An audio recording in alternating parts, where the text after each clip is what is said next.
Okay, let me see, it's, I'm getting on YouTube.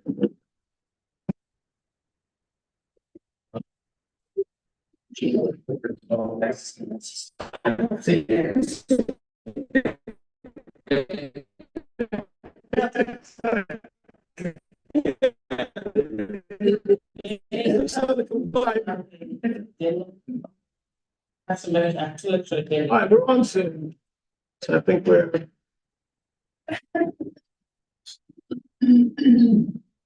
One, two.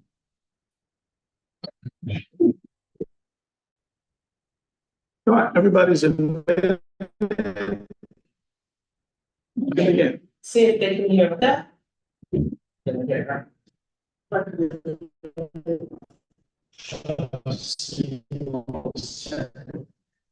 Linda, can you hear us? You shake your head now. No. We Can you hear us, Linda? Let me hold, maybe we're muted. One second. No, she can't. She just said no.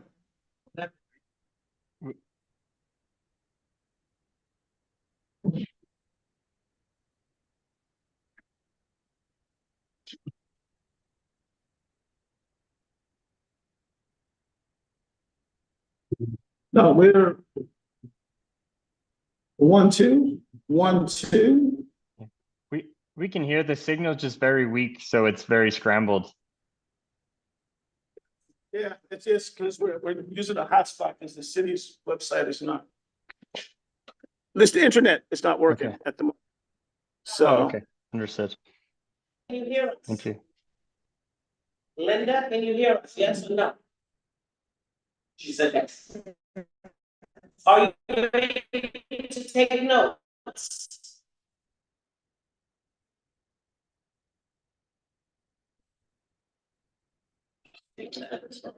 Okay, so we want to apologize to the public. We have internet problems. We're experiencing problems with the internet for the city. So we're going to start the meeting now at 6:41 p.m. And today is May 14th, Tuesday. Can I get a motion to open up the public hearing? I make a I didn't motion. get a motion to open up the planning meeting. Yes. Second, all in favor? Okay, Jean, Yes. Jean is gonna be our moderator tonight. She's going to handle everyone, anyone in the public that wants to speak tonight, please sign in on the sign-in sheet. And everyone sign in, I seal with your names.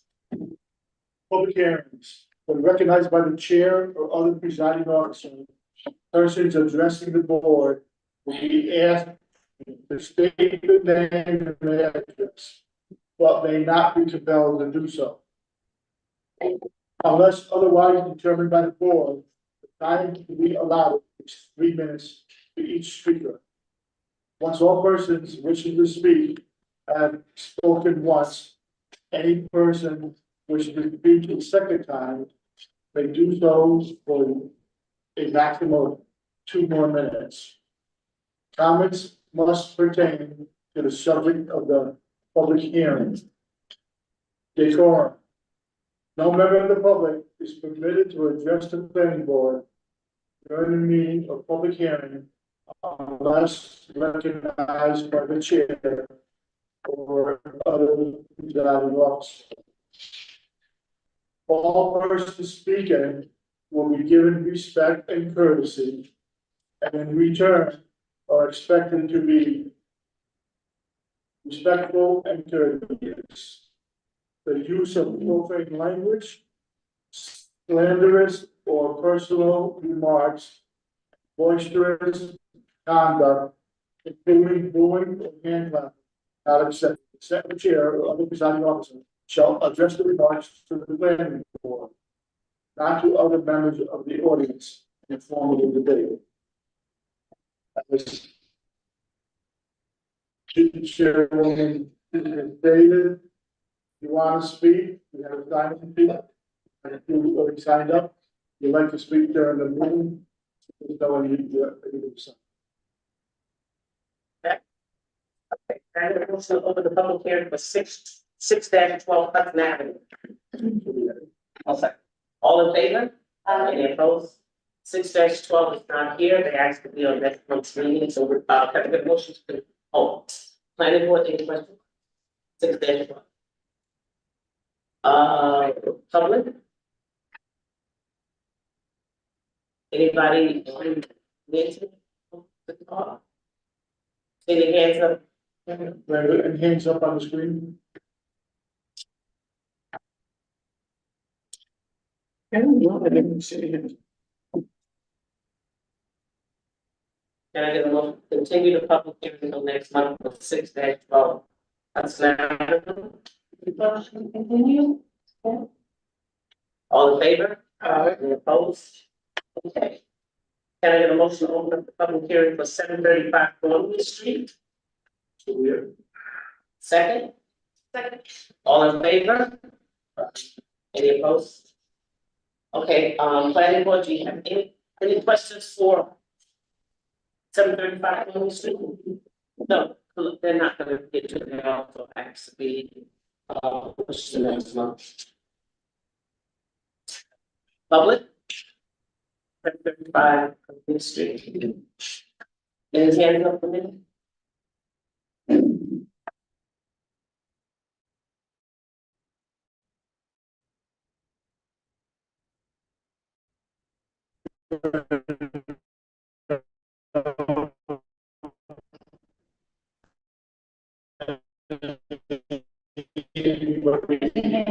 Hands up. No. Oh, no, All right, any opposed?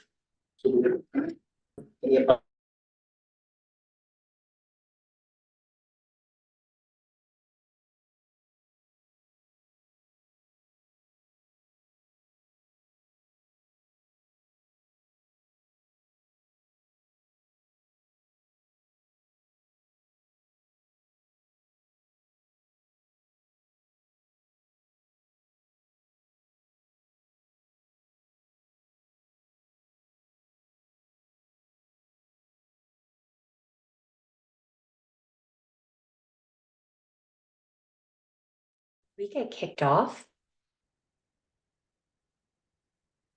Okay, Yeah, I think I their might- hotspot went out.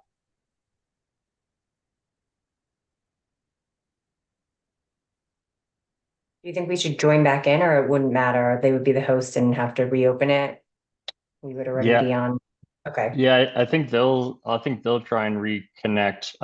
I'll text them there and just make sure everyone knows. So I see Linda Thank you. on this, and she's the secretary, so if she's not on, they can't meet, right, Linda?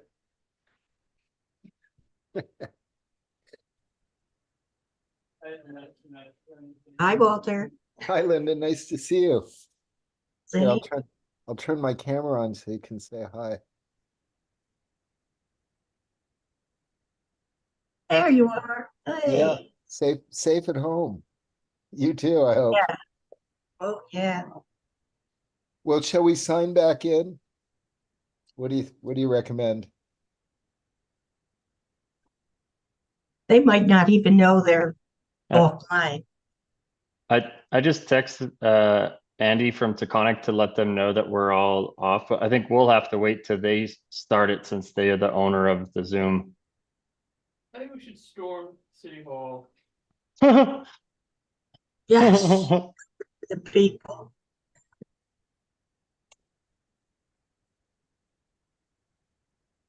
Okay, well, I guess I'm gonna hang up now that I've gotten to talk to Linda and try and sign back in, because I think we've got our own Zoom meeting now, or do you think this is the city Zoom meeting that they'll come back into, Linda? Maybe what do you think? Good.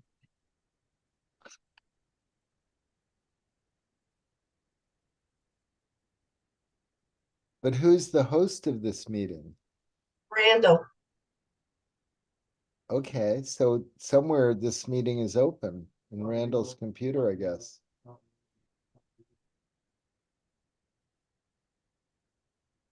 Okay, well, bye, everybody. Have a nice evening if we don't get back on.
right now. But I looked at it last week for a different project, I don't believe that's true, right, because it's in the speaker handbook as part of the secure process. That's why it's a question on the short handbook. So it is definitely a secure question, and I think that's the issue that, so, and I don't know. if you have anything. Yeah, I mean, listen, I gave you this little handout that I have from, Parks, Recs, and Historic Preservation, last line here, under this act. Municipalities may request, but it's not required. And we have my conversation with Victoria last week, we have a group that's working with SHPO on this project, and I think we erroneously assumed that they had submitted. And that's why my conversation with Victoria was in aligned with our position. So while she reviews that, just to Well, kind of talk. go ahead. No, go ahead, Jim. Oh, just, we're talking to the seekers, because, let's. The issue with historic designation is if you're a state or federally designated historic site or historic district, if you're seeking state or federal funds, you have to go to the state historic preservation office. They want to ensure that you're maintaining the historic.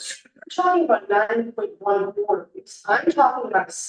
I'm gonna. So, right, if you're seeking those funds, you have to go to SHPO to make sure that you're maintaining the historic character, because you're gonna see their funds. That has been firm. I think HQ, the substance like the historic stuff itself has been coordinating with SHPO going on 2 years. There is a pause, obviously, since on the redesign and so on. They've been coordinating with SHPO for, again, years to seek a historic tax credit. That includes submitting drawings, architectural drawings, plans of what the renovations are going to consist of, both interior and exterior. So they've been coordinating with SHPO. It wasn't unfortunate, it's a different arm than the CRIS system, which is the no impact arm of SHPO that says, no, we don't think that you're going to have a negative impact on the historic character of the district or the building. Again, it's implicit in the fact that we're working with SHPO to say, we're seeking federal tax credits, which does bring SHPO into play, that you have to comply with the requirements in order to see that tax credit. So in essence, the project in of itself has been coordinating with SHPO to alleviate and to satisfy the no impact requirement under seeker. So that's been going on for 2 years. We're still pursuing that. The SHPO is not going to issue a historic tax credit unless the renovations and the rehabilitation of this historic structure meet their requirements. as far as the planning board is concerned, under seeker, essentially, and not only that, we have the HPC as an arm of the city of Hudson, who's also has reviewed this project. And given kind of a pre-approval, not an official approval, but a pre-approval saying we approve the general aesthetic, massing, and direction of the project. And this was, that was prior to the revisions of the rear, but nothing has changed with the lodge or the mansion in the front. So HPC has essentially said, yes, we agree with what you're doing here. You're making it better, you're rehabilitating this historic structure. That's the local historic. Again, also working with SHPO to get the historic tax credit. In my mind, the planning board isn't overstepping to say, we don't see that there's going to be any negative historic impact of the historic character of this building, because they're working with the two agencies, our local municipality and the state agency, to say, we're doing this the right way so that we can be eligible for the credit. You're not giving away the farm. SHPO still has to be able to approve this for the historic building tax credit. I think it, by and large, those two items essentially, and again, some of the, whether or not it's necessary, it's our interpretation, which is the interpretation in my mind, is that it's not a requirement. You can request it. Yeah, we provide documentation internally, and that HPC has approved it, and SHPO is reviewing it. So the board has been brought up to speed on the coordination of SHPO. A letter is essentially formality, and we would see that we would move forward. So, I mean, when we went in the handbook, it doesn't agree with that. Since you do the questionnaire on the EAF, it doesn't agree with that. In fact, it says, it does apply to this, is, and I understand what you're saying. So one thing that the confusion here is, I'm just talking about a secret no effect letter. What you are talking about, which actually, right, is not required of municipalities unless they're seeking funding, is a 9.14, I believe are the numbers. And that is a separate action under SHPO that says, we're not doing, we're not, like, if a town wants to get a grant or city wants to get a grant, we have to do a separate process, a different arm of seeker, a different arm of SHPO that's unrelated to seeker. And even in those instances, they still have to get a no effect. So in that instance, you would get a no effect letter under seeker and a 9.14 review in the place. Is that Article 8 of seeker? I mean, unfortunately. That's what I'm wondering, where do you see that it's required a no effect letter to receive? Because that's not the. I know effect, like, it's a no effect letter. I mean, there's no nothing that's to say a no effect letter is not required, it's just gonna say SHPO response. SHPO response, or if it's referred, look at the handbook, I mean, it's hard right now, like it's hard to put on the fly, especially because I can't finally search. Well, this is like the linchpin issue that we're hinging this. Well, I understand, but we had talked to Crystal earlier this week, and it was brought up, and we couldn't move forward. And I don't. No, it wasn't brought up, because before, it was already having submitted, I said I wasn't sure that it was submitted, I know that they were working. Which it had, it advised the board that SHPO, every other planning board or ZBA that I represent the town board, I would tell them the same thing. That I like to see a SHPO response, because you don't know how it affects the site. It's not just because he's talking about the inside of the building, the outside of the building. That HPC only does the outside of the building. That is not what secret requirement. By the way, HPC is a secret type 2 action. So we're not doing secret. So whether the HPC has reviewed it or not doesn't matter. And you did say HBC gave you a general, what does that mean? Well, They gave it to you in writing? we went through, we went when we started this, process, actually, they wrote a letter to the planning board. Look for the project. So essentially, we just have to go back once we're through with this project, with the updates that we made for my. So, okay, so they haven't even invited. Well, correct, Because because even if they don't do secret. So my advice to the board, and it's up to the board, is HPC doesn't do secret because it's just the outside of the like landscape and something, you know, just the outside of the side. So that's always a type 2. This is not a type 2. This is the entire review of the site. It's not just the building. You're reviewing the landscape. You're reviewing the sewer, the lighting. You're reviewing all those things are gonna impact the historic site, not just the building, and that is why I believe you need a SHPO, no effect. Okay, well, I just will. But it's a pretty big process, you can come back. You said There's some parks, conservation, recreation and historic preservation, secret applies to projects undertaken or permitted by a county and local governments. Consequently, many thousands of projects statewide that fall outside the purview of state and national historic preservation acts are reviewed. The venting regulations for secret went into effect in 1996. Under this act, municipalities may request the project be reviewed by the SHPO. All SHPO comments under this review are advisory. Yeah, they're an involved agency because it's a site, that's my take, they're an involved agency, they're not interested. I think the issue becomes is because you've got a historic district basically throughout Hudson, that any project that ever comes before this planning board would require an all-back SHPO letter, which is not the case. A, you don't want to have to wait for that, and SHPO doesn't want to get inundated. But you're also a historic site, you're not just an. Understood. And this historic site, I don't know if I know you guys were talking about, I was explaining to the board. We've been consulting with SHPO for 2 years. They are well aware of the internal, external, and Prior to phase one, how do I advise the board that if phase one and phase two under the archaeological survey are not needed without no effect letter? oh, there's the archaeological sensitive Yeah, area. check stuff. So that's the area. It's an auto. It's an It auto. doesn't seem that- You gotta go to Chris website. Chris will direct you, when you get a letter saying, you've gotta go to a phase one and a phase two, or you've got to do field investigation. Where you go hot on the site, you'll see if they can find any significant, archaeological pottery, arrow. Sure. You don't It's know, not just the aesthetics. it's not, it's nothing to do with the building, it's your site. But you guys have done phase one or phase two study on the site yet? We've done borings and deep tests throughout the rear of the site and found that all construction demolition debris that was, well, not all. Have you hired an archaeological firm? Going out? No, because we don't need to. We haven't been. Because you don't have the response from SHPO yet to know whether you need to. That's my. And that could come back, when SHPO or Chris comes back and says, we need to go to phase one and phase two. You could go on the site, find in the middle of the building, you've got remnants of, air. That's gonna basically blow away with your site, you're gonna go to build. But we're talking about the city of Hudson and then we're gonna buy it. Correct. Every project that comes forward has to get this website, and I believe I've got 3 of them on other projects. Given.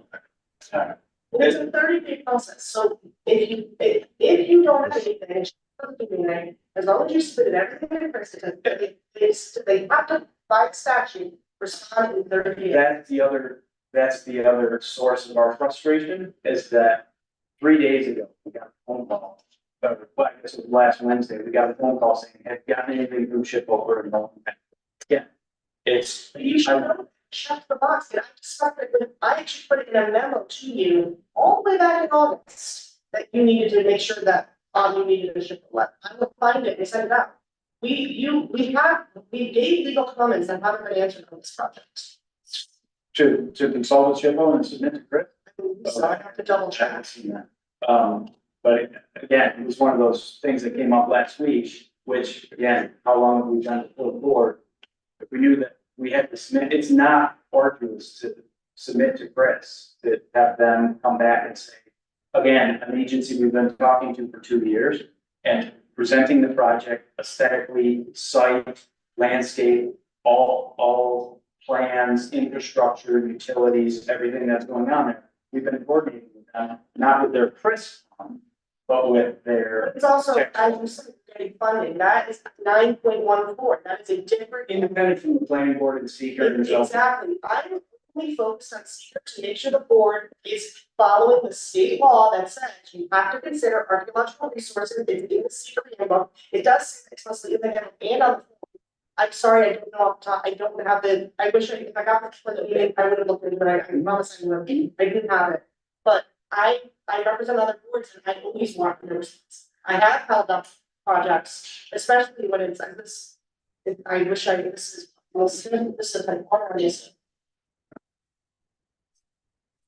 I mean, it's unlisted, but still, I mean, I would want, if the state checks the box because it's an archaeological sensitive site.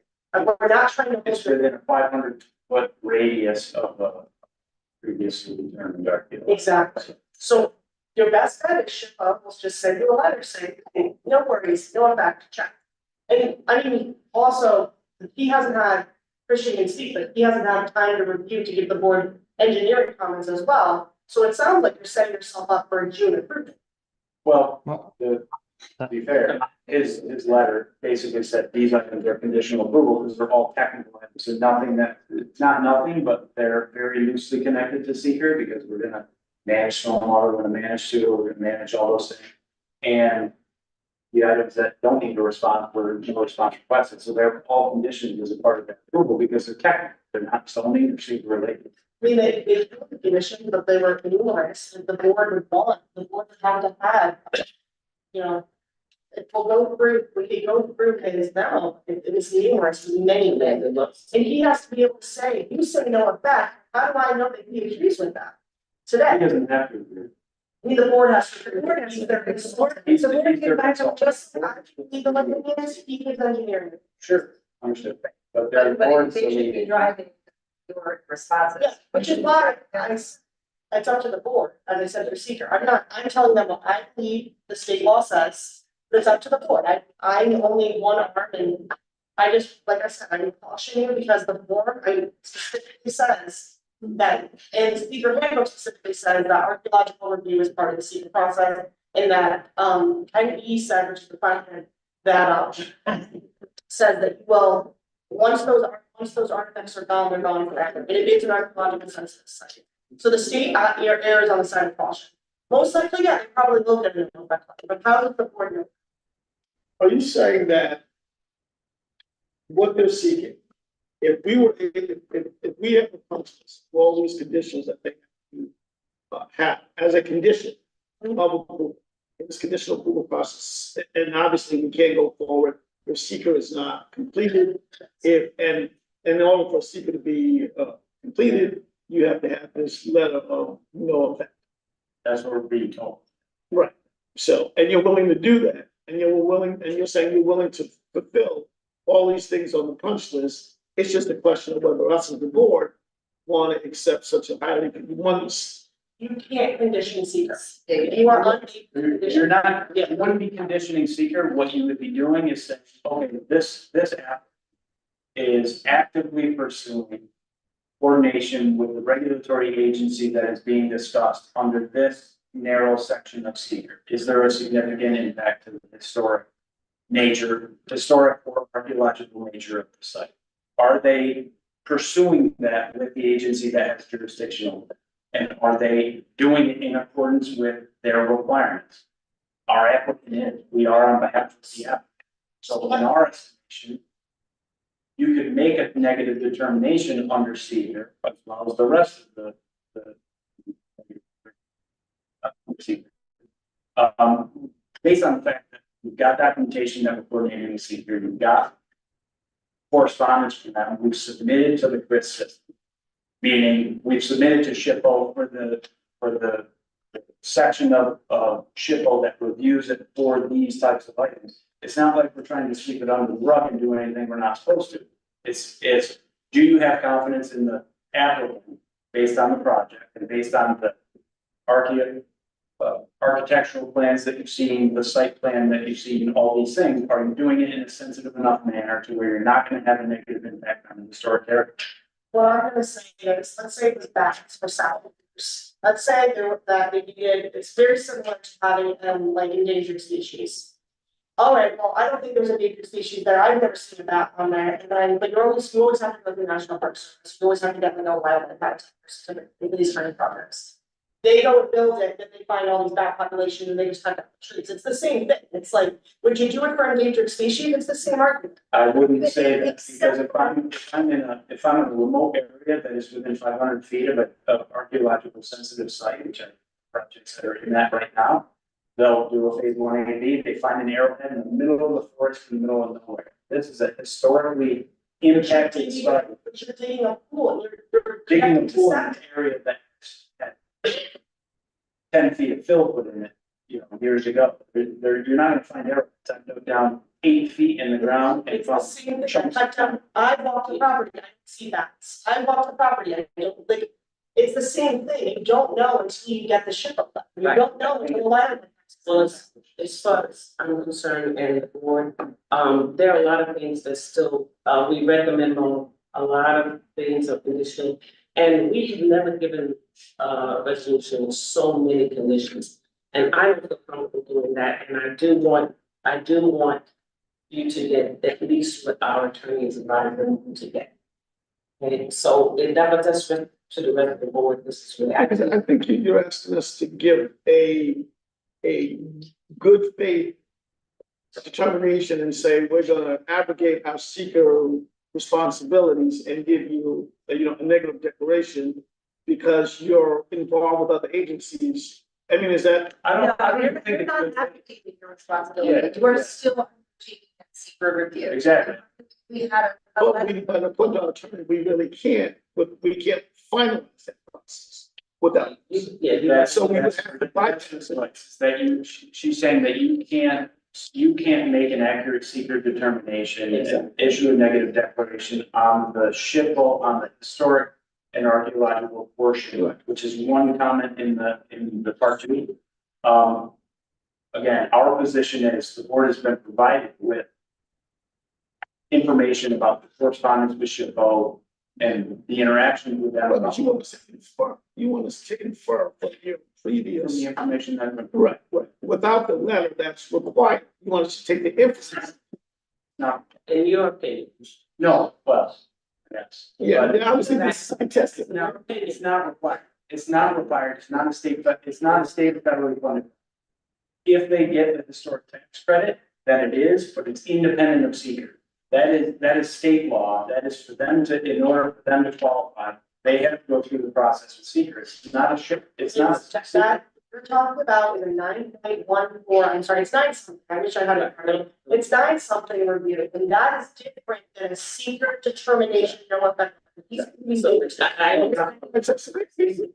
Why? So we have a difference in legal interpretation of this, but she is our attorney, so, And I kind of understand, because I mean, just without that, if that's just what we got today, it's just too much. Well, I mean, we could talk about what we provided and the remaining conditions, which is No, narrowed down. what we can do is you can provide it, again, even if you say we provided it and we're saying, well, we need it, could you just provide it again? They provide a plan, Yeah, something different with it. Yeah. Yeah, it's like, It was the response to the. okay, so provided the we, board- I didn't even get a chance to see that, I was here. And, We were trying to hustle between getting the response letter, the comment letter from the last meeting, we got it to Christian got us the response letter back. We're having reviewed that. okay, I didn't get a chance to review it, but I did see something come up from them today. And I was here, Again, that's all technical stuff. when I review it, I'll make that determination. but do you think you can get all of this for our June meeting? Could you get all the required documents? He sent in a whole lot of stuff today, so we can. For the secret concern, if they really, which I believe, I'm not saying, I'm just saying, if they did it today, which why wouldn't make sure they did?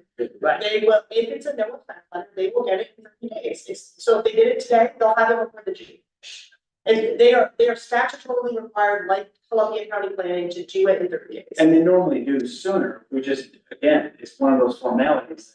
Why does the applicant have to wait another month after 2 years? Yeah, it's unfortunate, both for transparency and, reasons and consistency. We can't allow this to happen for you and then not allow it to happen for someone else. Or make an exception for you that we don't make an exception for Well, someone. again, I think there's a question whether or not it's required.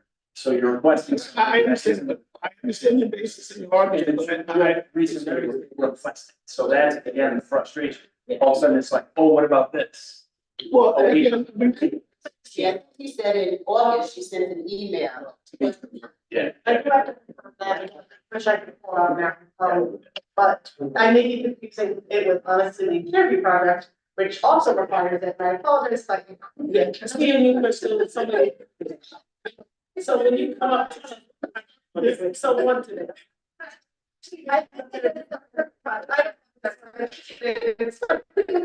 So I mean, you can see why we're like, But to be fair, it is always on the form. This was, it also, guys, we did refer to, you sent it at to SHPO as an interest agency. And they, like, they didn't object, there's still that extra, like, they had a responsibility, like, all projects to do this, like, to send it to the criticism. Yes, they did, we did notify, like, I'll have to confirm with Linda, but I'm sure SHPO was part of the interested in the both agencies. But there are 20 other issues, there are 20 Yes. other issues. That, That we resolve. They're resolved. Say, So they're technical items, and you're again, asking us to forego those to give you conditional. no, not for those. Again, we can talk To about. give them additional approval, they can make sure that they're gonna do it. but is that a planning board conversation here or a consultation with what's? Well, I can see the review the plan and the. again, it's technical. It's, you know, what's the pump station, independent of Cedar, right? What's the stormwater situation? What, you know, these report. Was it updated water report? Like, but backing up, you're still, let's take this for you. If not. We still have a sewer problem in this city. So whether or not we can do approval today, doesn't matter. When you're taking your own risk, by the way, if you guys close, because God forbid that, you know, they say, yeah, you're not part of your SWIFT. So I want you all to be aware too, it's not like if you don't approve it, if you approve it today, they can start, they still need to get their SWIFT. So what, there's no rush, I mean, I'm not trying, I'm sorry, I wish there wasn't a sewer. Well, you know, that's DEC, that's not the city, that's nobody related to the planning board. But their SWIFT, it's going to be conditioned, so your main condition will be the SWIFT. Yeah. And you are not gonna be able to start the SWIFT anyway. So we have the SWIP and the speeds, right? These are the two outstanding. And unfortunately, you can't get site plan approval until you do those things anyway, so there's no rush, because DEC today gave us another timeline. I mean, it's, DEC is moving slowly on this with the site. Also, see, speedy falls out planning. There's nothing in the code that requires the applicants here to do this. It's part of secret. Speedies is 100% secret, How so? because it's a discharge of water. It's part of the permit when you go on the top, I mean, when you do, It's not our speed. Sure. correct, but you're connecting to the city's infrastructure. So this, I it's understand. hold again, that's what it's. It's more gray area. I'm not gonna disagree that it's a gray area because it's got a lot of back and forth between the city and frankly, we're not, the planning board doesn't take a position on that. I don't have a position on that. All I can tell you is the city. And the city is working out with TC and unfortunately every single project for the board that requires a city's permit. If you're right, it is the city. Can I make a suggestion to that end, like, and I'm serious about this, like, something needs to be updated either in the code or the city website to give applicants notice of this. We are working on that as you talk, these are things that we're Well, working I on. would ask it to be somewhere located, or some stuff in the city website. We're working on it, Mr. Okay, Truckee. back to We you. are, at the common council informal meeting last week, we had a technician come in to do a presentation to update the application and like that. So these are things we understand, we're bringing it. Even. Board, Right, Jamie, it we know doesn't help us to have the applicants come with every meeting Yeah, right. and not be able to post it. Doesn't help me. But you talk about updates on the city website in terms of DEC. Yeah, just giving people notice, the applicants notice that this is an issue. I mean, obviously it's out of our hands. Yeah, oh, absolutely. But just to give people notice, like new people coming in and have no idea what this is. It's just important. Yeah. Yeah, something. Yeah.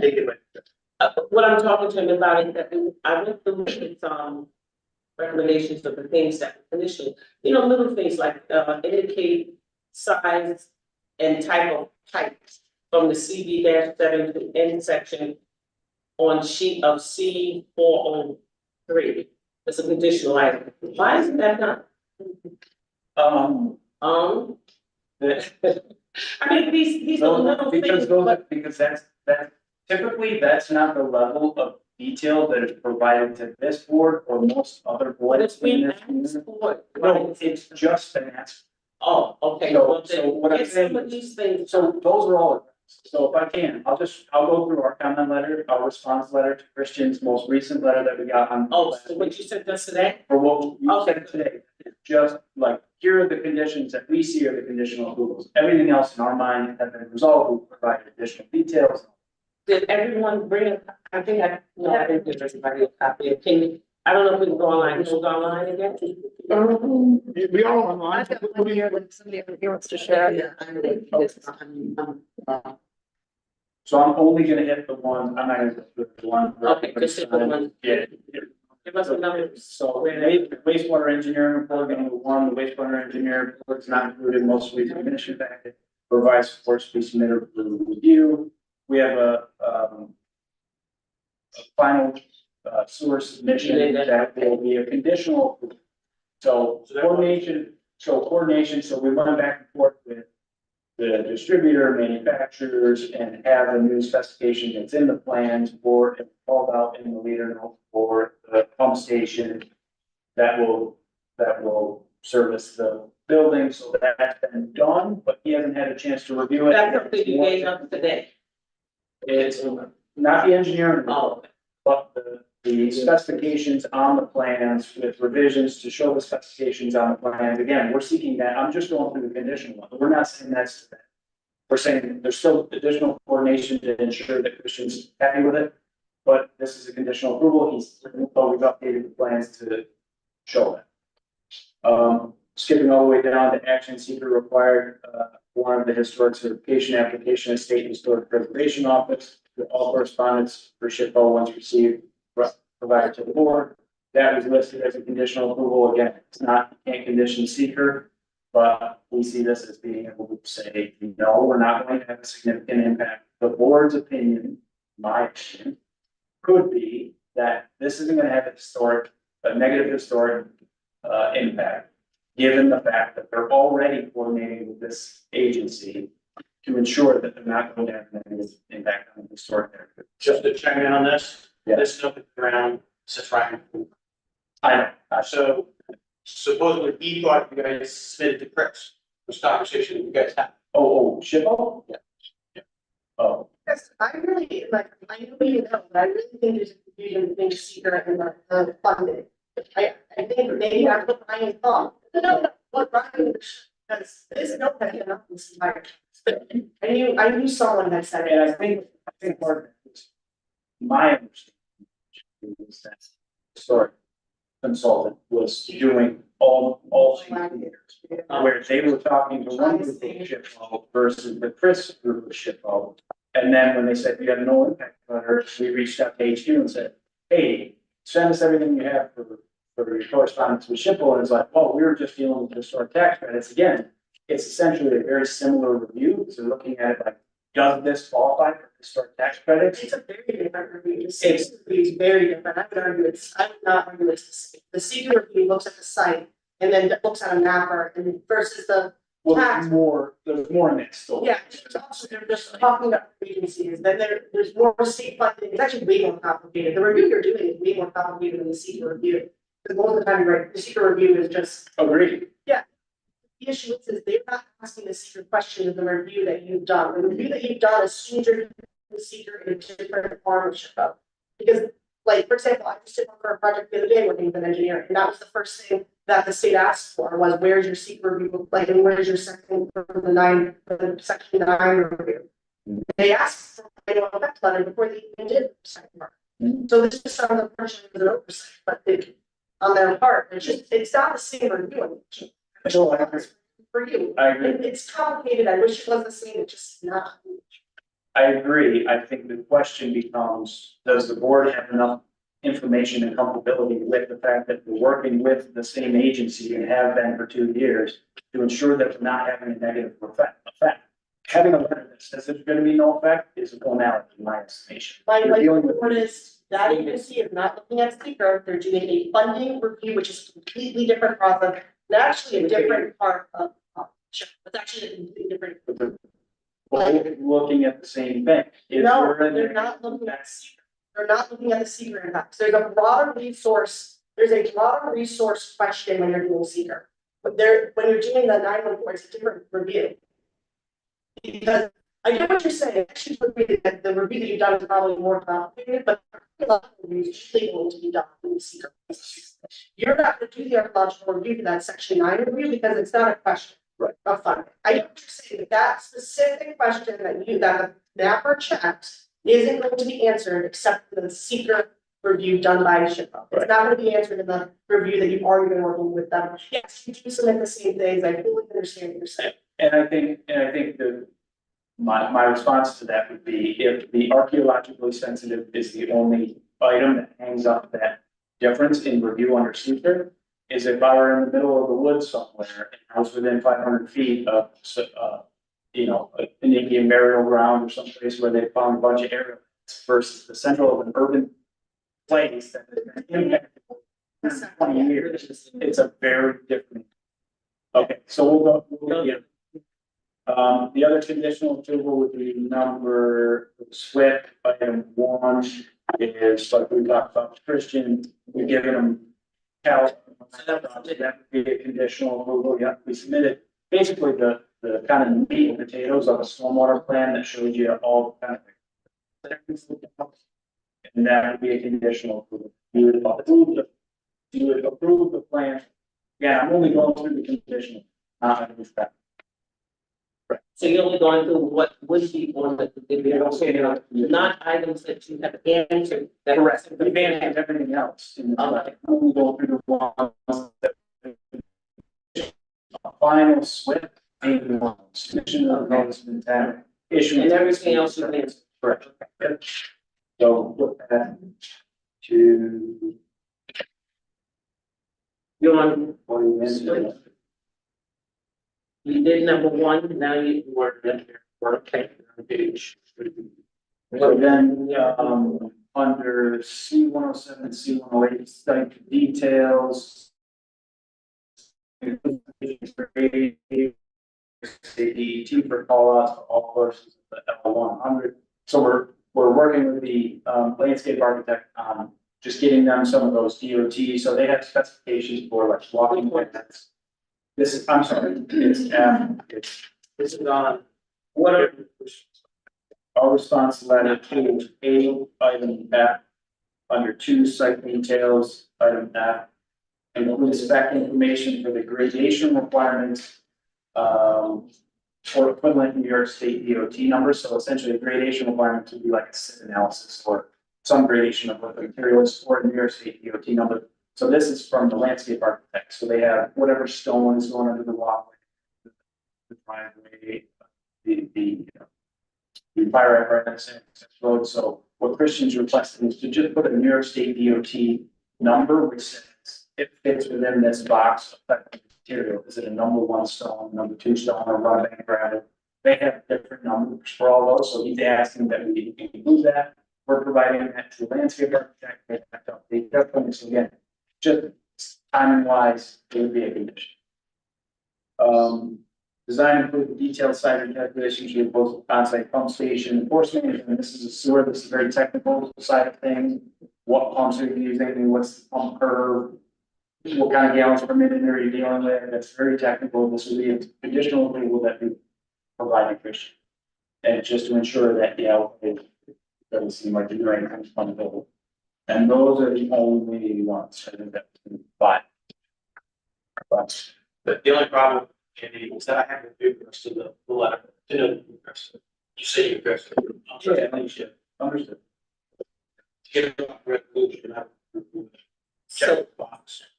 so in other words, they're saying that, they addressed some things, they sent it to us. But we haven't had a chance to review it. Until we were at, and next one. And that's the word. Which last call. Guys have finished presenting. So I, Okay, any this from the, board? Yes, yes, we're charged. Randall, anybody, any questions from the board? Someone in the industry?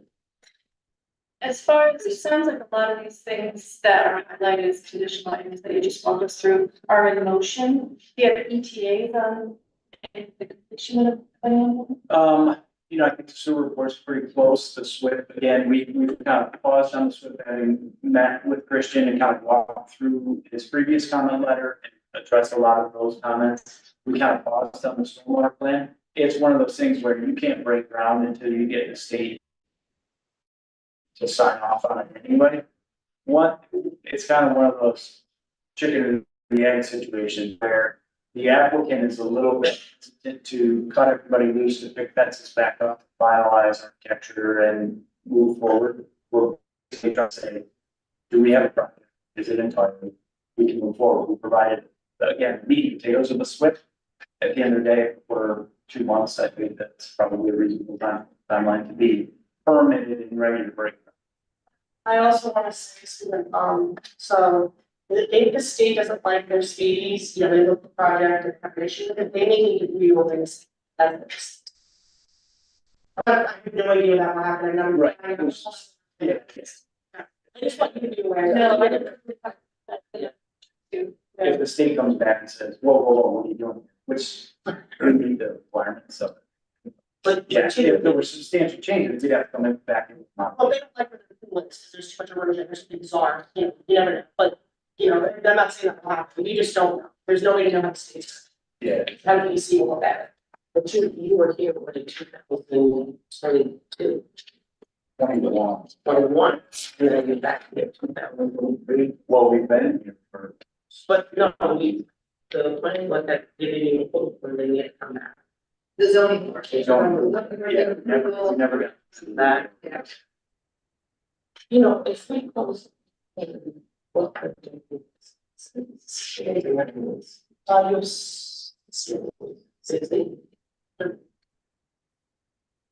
Any more questions from the board? Any questions from the public for someone on Union Street? Any hands up?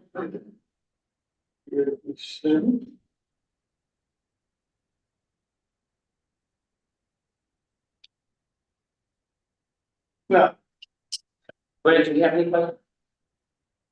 What, No. I've been asking something that we can at least close the public hearing. the other thing, so I'm sorry, I missed the resolution, so you're gonna come back in June with what we need. That's what it sounds like. We're gonna come back with a SHPO letter and, give Christian some time to review our comment letter. And if we can close the public hearing, at least that. Let's start. So I can look at it. Start emailing me to me. Yeah, for sure, so, you know, I like to look at things, you know, can be proven wrong. Did you receive our response? Yes, I did, I just wanna, you know, I wanna change, you know, we never have, and I want. Okay, so, it doesn't jeopardize your plan to make the decision if we were to close it, and they didn't get scheduled. Change in your, I mean, yes, it does, there's no, I mean, it has. We could grant you an extension, so it's a 62-day window once you close the public hearing, but if something was crazy outstanding, we didn't have to respond to that. They never response back, I mean, you're gonna have reasons here, actually, you don't need a public hearing procedure. So we're not, we won't make that. Okay, one of them. Yeah, one of that's, because public hearing, that's part of it. Yes. You don't wanna tell us. It looks like there's two, But just. so we're just trying to make sure that they are into this. What do you mean by two? Two people's messaging better. Oh, okay, two people. But they might not be related to this.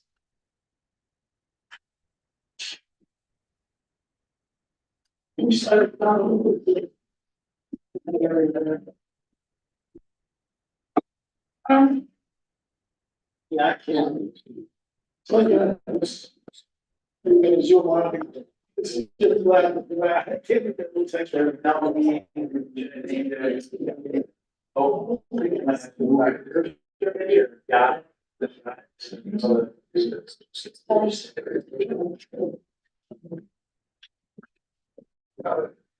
Got Got it.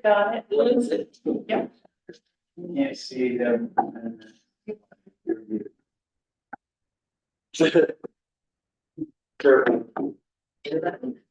Is someone on?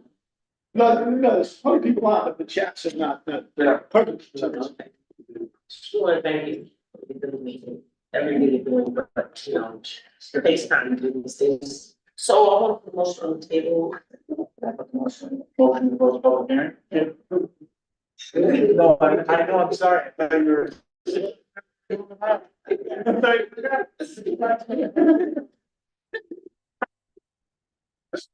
Put a motion on the table to close the public hearing. For that one's Union Street.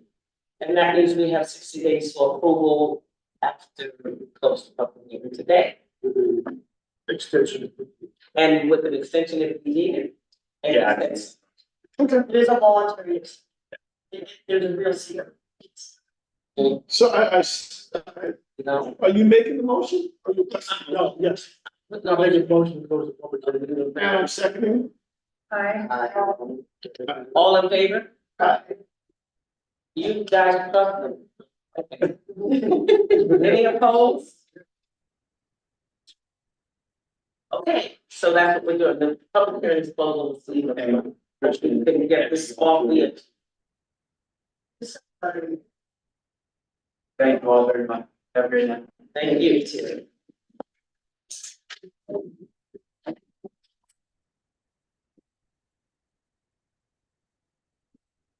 Okay. All right, now we're gonna go, can I get a motion to open the public hearing for 117, I call it the Boulevard. That is 117, 119, and 121 Fairview Avenue, 2 and 4 Parkwood Boulevard, and 1 Oakwood Boulevard. It's called the Boulevard. So when we hear that, we're talking about. I'll make a motion to open the public hearing. Okay, second? Okay, it's the applicant. Okay, it's the applicant. All in favor? Yeah, the applicant had requested that the public hearing be adjourned, and I would just request that the board entertain public comments at the next meeting. Legally, unfortunately, we cannot do that, it's advertised for today, everyone who's here on Zoom, I understand why you're not, it's just unfortunately, And in the future, just let us know like what, more than. it needs to be noticed, once the public hearing is noticed, and people show up, and for this 5 days, I don't know when Linda does the notice. Linda, when do we do our notice? But you vote at the meeting, so you typically vote at the meeting, you have to then make another, so like, only the board can call a public. So in order, you're gonna call a special meeting, like change. You have to, can't, like, you're not the town board, you're not the city council, so you don't have to deliberation. Oh, so that can happen. Yep, no, I. Thank you. Okay, so the applicant's not presenting and not here, but the public hearing is open and we're going to the public tonight, so any comments from the board first? For the Boulevard? Why are you here? You provide this. Yeah, so I provided a legal record. And so basically, so like, so basically, the pure code allows for the planning board to change density. Yes, you can. Sorry, you can pull up in front of you. I can't get my, yeah. So basically, your code under section 302518 states that the planning board has full discretion to change density when the site duplication, you have to do a site specific analysis. So basically, Craig, for those who were not on the board, back in July, issued a determination saying we can merge 4 lots into the GC zoning district. Now, the GC zoning district is what I highlighted on the memo, and as you see, there's no bulkhead regulations, and that includes no density regulation, because it doesn't have a minimum dwelling per meter. And that's done intentionally, Craig has the authority as the CEO to make zoning determinations, that's in his role as chief enforcement officer. And he said with the city attorney that was done intentionally. So that was ruled upon. So we have that analysis. So, but that doesn't mean the board isn't able to weigh in on this. It's just, you can't rely on the code. You have to have a rational basis to lower the density. So the code is providing zero. Currently, that's the baseline. The code says Means that anything. anything can be built. Why based on code. So all your power though is density. There's one part up in the Hudson City Code for density only. And basically you have to have some rational basis. Now, I think it should be tied to Cedar personally, because that looks at traffic, that looks at parking, that looks at safety, that looks at welfare, that looks at your neighborhood. It's the same question that you asked yourself as the board. But so I would stick to that kind of analysis if you're going to make that determination. And just for you guys, you might not have it in front of you.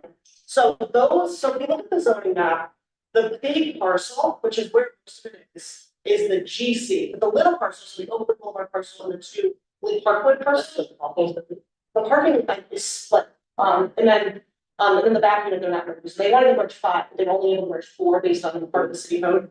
So in the part they said don't. So you have, so those are all the R2. So those 2 little lots and then on the other side are R2, and then the big lot, which is what the main project sits on, is the GC. Is the GC. So as a starting point, want to do a density discussion, know that the zoning for the rest of the area allows for 14, I believe it's 14, no, it's 2,400 per acre, which allows for 18.15 minutes.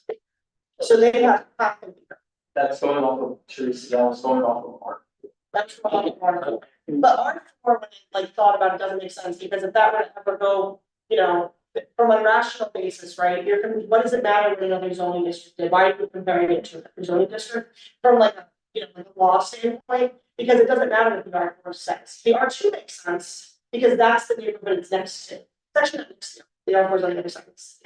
So again, you can't necessarily apply the R2 standards, and I'm not saying you should apply the R2 standards, but as a baseline for the rest of the neighborhood, so the R2, when you look at the zoning map, the R2 is that entire back portion, that's all Oakwood, and that's all Parkwood. The GC is only that the big person.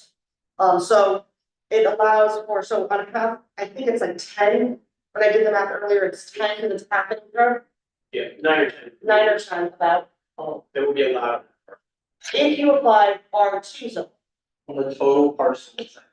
it's 9 or 10. I have to do the math, but it's like 2,400 divided by, it's Be 2186 or 67 divided by 24. And it's just to confirm, it's surrounding all other 2 parcels. yes. Divided by 2,400.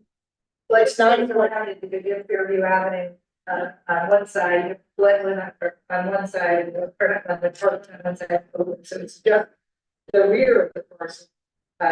So it faces Fairview, the parcels, and then they're trained by Parkwood and Oakwood, so it's just behind it, you don't even have any contiguous parcels. Yeah, so she's right. So you have the main road, I believe that's Route 9, right? It's very, it's Route 9. So you have the main road, and then behind it, and there, so the key is, I don't know if we have the subdivision plat early in the project, I don't think we do, but at the one point, before they can get site plan approval, they gotta get subdivision approval, and that subdivision approval is allowing them to merge the parcels and change zoning, again, a determination by the CEO. It's too late to be challenged, it's, that was done back in July, but, that was his determination, so. Yeah, so it's gonna be GC, but currently as it is right now, pre-subdivided, it's 1 GC parcel and 3 R2 parcel. And then they wanted to merge the big parcel, but the CEO said no. And that's an adjacent, I don't think you're using that for the driveway, not using it, so you just have the 4 parcels. 3 of which are smaller, but they make probably a third, right? About a third of the property. I'd have to add, but there's a third, they probably make up a third of the property. So a third of the zoning right now is R2, and the rest of the zoning is GC. So. So 2/3 is GC. Yep. And 1/3 is R2. Correct, as it stands now, but when they are merged, it will all be GC. But as a density calculator, just to give you a baseline of where you can start.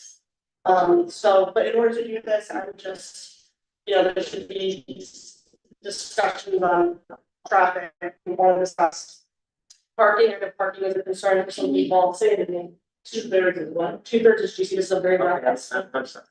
Where's the nearest, And 1/3 is to you? Like maybe how many Two for the GC. Over just. And one The for balls, okay. And what, do you know that zoning, you know, So it's all, So our two meetings. Does it- these are the four. doesn't, So. The job project is gonna be, you know, from Seventh Street, between them, there are 130 units, and one is that, they got the transitional, something transitional that's in the code, one of our zoning districts, something transitional, commercial transitional or something. That's the other sort of oh, Center Street. in the works. Yeah. And we start construction on But that. they're a 3 acre project, right? But every. Oh, give us a thing, where's the other next? I wouldn't, I just want to compare. Okay, so Right. that one doesn't have it in terms of like. Yeah. Yeah, it has a standard and it's clearly different. Because it's a larger. Right. Did you have any, you had some thoughts? If this was pretty much it. Yeah, I mean. Legally, that's your, if you wanted to do a lower density, legally under your own code, you have that. You're able to do so, but well, that's under your own code. I'm just saying, if you want to do this. I would look at your secret factors and look at your planning board site plan factors. Compare them. The reason I say secret is parking. I know parking and safety is an issue, and that's often a secret issue. So, you know, part of your secret analysis is asking those questions, and then under your code, you're able to lower the density. So that's kind of my point. Do you have concerns under seeker? Oh, well, will lowering the density make the traffic better? Will lowering the density make neighborhoods safer? Will lowering the density make the general? Kind of like analysis. Yeah. And if it can, then maybe you have a rational basis to lower the density. I'm not saying do or don't, that's a board decision, and a board discussion. It's just, I was asked what that meant under the code, and that was like what I was asked to draft. There's been nothing new submitted for that process, right? Since the last meeting. Yeah, from the last meeting, we had done. Submit anything in the past. I think the engineer might have some. What's that? Is that proper? Yeah, again, Monday. Yes. I know that we had some discussions about the density and what we would have to do, because it is uncharacteristic, you know, she see that the density is, for the neighborhood, it is uncharacteristic. Yes. Yeah, but since there was proof there, we could, other than having our, we can't have, chains, you know, it's true to do there. I mean, that's allowed, but this, I know everybody's concerned about it, but what's allowed in that district, a lot of things that have graders and a gas station, convenience. No, I understand. And you're still short many parking spaces. I believe Compared to the- years last, I think we're losing a space because we needed a little bit more for a handicap spot. I can see if we're at, actually, I don't know when. I don't want to. I think there was 30 units, right?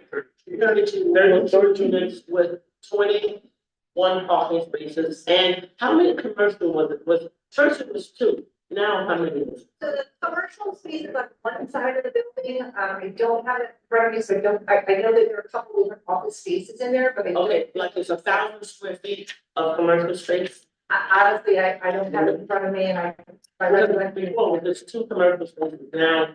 I think the last. There's How many? More than 2. Yes. Yeah, it's kind of increases maybe 1 commercial space and 6 offices. Yeah. I don't know if correctly, so I. Right, so that's commercial space with several offices in that But spot. that's gonna be the owner's a lawyer, and that's gonna be his space. But he didn't, I don't think he was clear on how many commercial spots there is in that space. I don't know, he's gonna I have think to. he said 5 or 6. It was basically saying there's 1 commercial space, I think it's got parking offices inside of that. So let's say it's a lawyer, Right, you can have. oh, but it's the same firm. It's the same firm. Right. So everybody has to come with all. Right, so office space is not providing for them. Right. Well, I think the assumption is that as people leave for work during the daytime hours, there is some parking in the rear. I think if we're contemplating there's that access road now that goes between Parkwood and Oakwood. the parking spots along that back road, particularly during the day when the tenants are at work. That would be spaces where the, employees could. And I don't want to get into the area that happened in public meeting, but I. Yeah. Spot on the instructions. Right, Yeah. but it's still short of 9 spaces. Well, I don't say short. I mean, it depends. Oh, well, I mean, there's less than. Have less parking in their neighborhood. Providing more parking. And we do it based on the impact of the individual neighborhood, you know, Hudson. I understand, but our parking study shows that there's plenty of parking, in the boulevards. Yeah, the uniqueness of Hudson is that you don't have a different impact. Okay, so, I was trying to be excited, but I know we're not having a meeting. right, we are, the meeting open for any comments from the board, anything for the public, yeah. And these comments are being in that. And remember that you can always ask for your own independent review, whether it be Chris or you hire an independent parking firm like you did on other projects to review their parking study or do your own parking study because you want a different analysis. We haven't done even that, maybe it's the impact. You know, of the density. I was all I would argue that if you want to make that determination, you might need a parking study. I was thought Yeah. that chicken or one.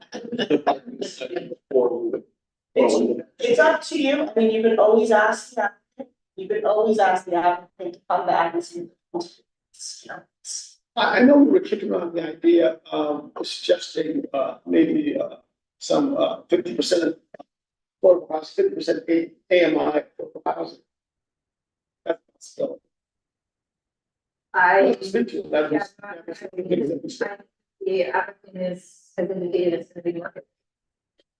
So I think. But as it argued in the past, I know that you know, there's a perception that we need housing here as we develop housing, whether it's market rate or relative.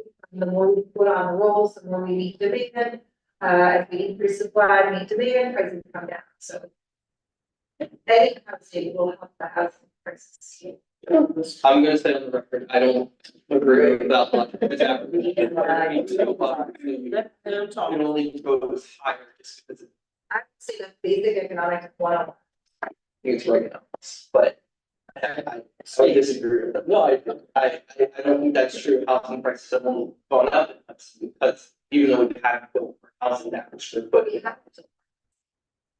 So I think what Brandon was getting at is, I think maybe an offline meeting is needed with you and, the engineer and like, who's your client on this one? HQ Properties, I think we need to do HQ properties in Randall and maybe like, a small committee of the board and the chair, maybe one person and Christian. And maybe talk about, once the board gets a density, but I mean, the board can set one if that's a concern, or we can meet offline and we could talk about, you know, different. You know, that's an option, if the board wanted to go lower density, it can be discussed about what we're willing to go to. It wouldn't hit a public.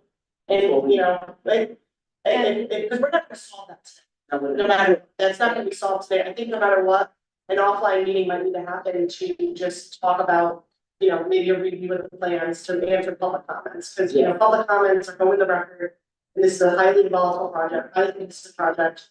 So, you know, maybe to answer some of the public concerns, we can have an offline meeting and maybe talk about ways to answer the concerns. And I know traffic is a huge concern based solely on the comments. And can I just add Yes. that for me, and also beyond density, I think the parking study and where we landed, I think Jen was updating the parking study. I don't know if I've seen that. So maybe there's some new data. Because I do call into question some of the conclusions drawn in the available parking spots. I've been on the road, I measured the road, I looked at the signage. I'm not an engineer, but I have an engineer who's able to talk about what those roads are, so I would suggest an independent parking study, because I'm just not convinced that what is being shown is accurate. The board could vote to do that, but we want to do it after. In case we have more, we want to suggest. Okay, so hold on to what you suggested, let's take a couple, and then we'll make, you know, ask more, because it may something else. Like. Okay, we're gonna start, getting questions from the public. We're gonna start with the people that's here first, and Jean is going to take that. And leave that. Jean, read it again. Sean Allison. How you doing? Hello, everybody. I'm Sean Allison, I'm the 32 Boulevard. I have a couple of quick points to make.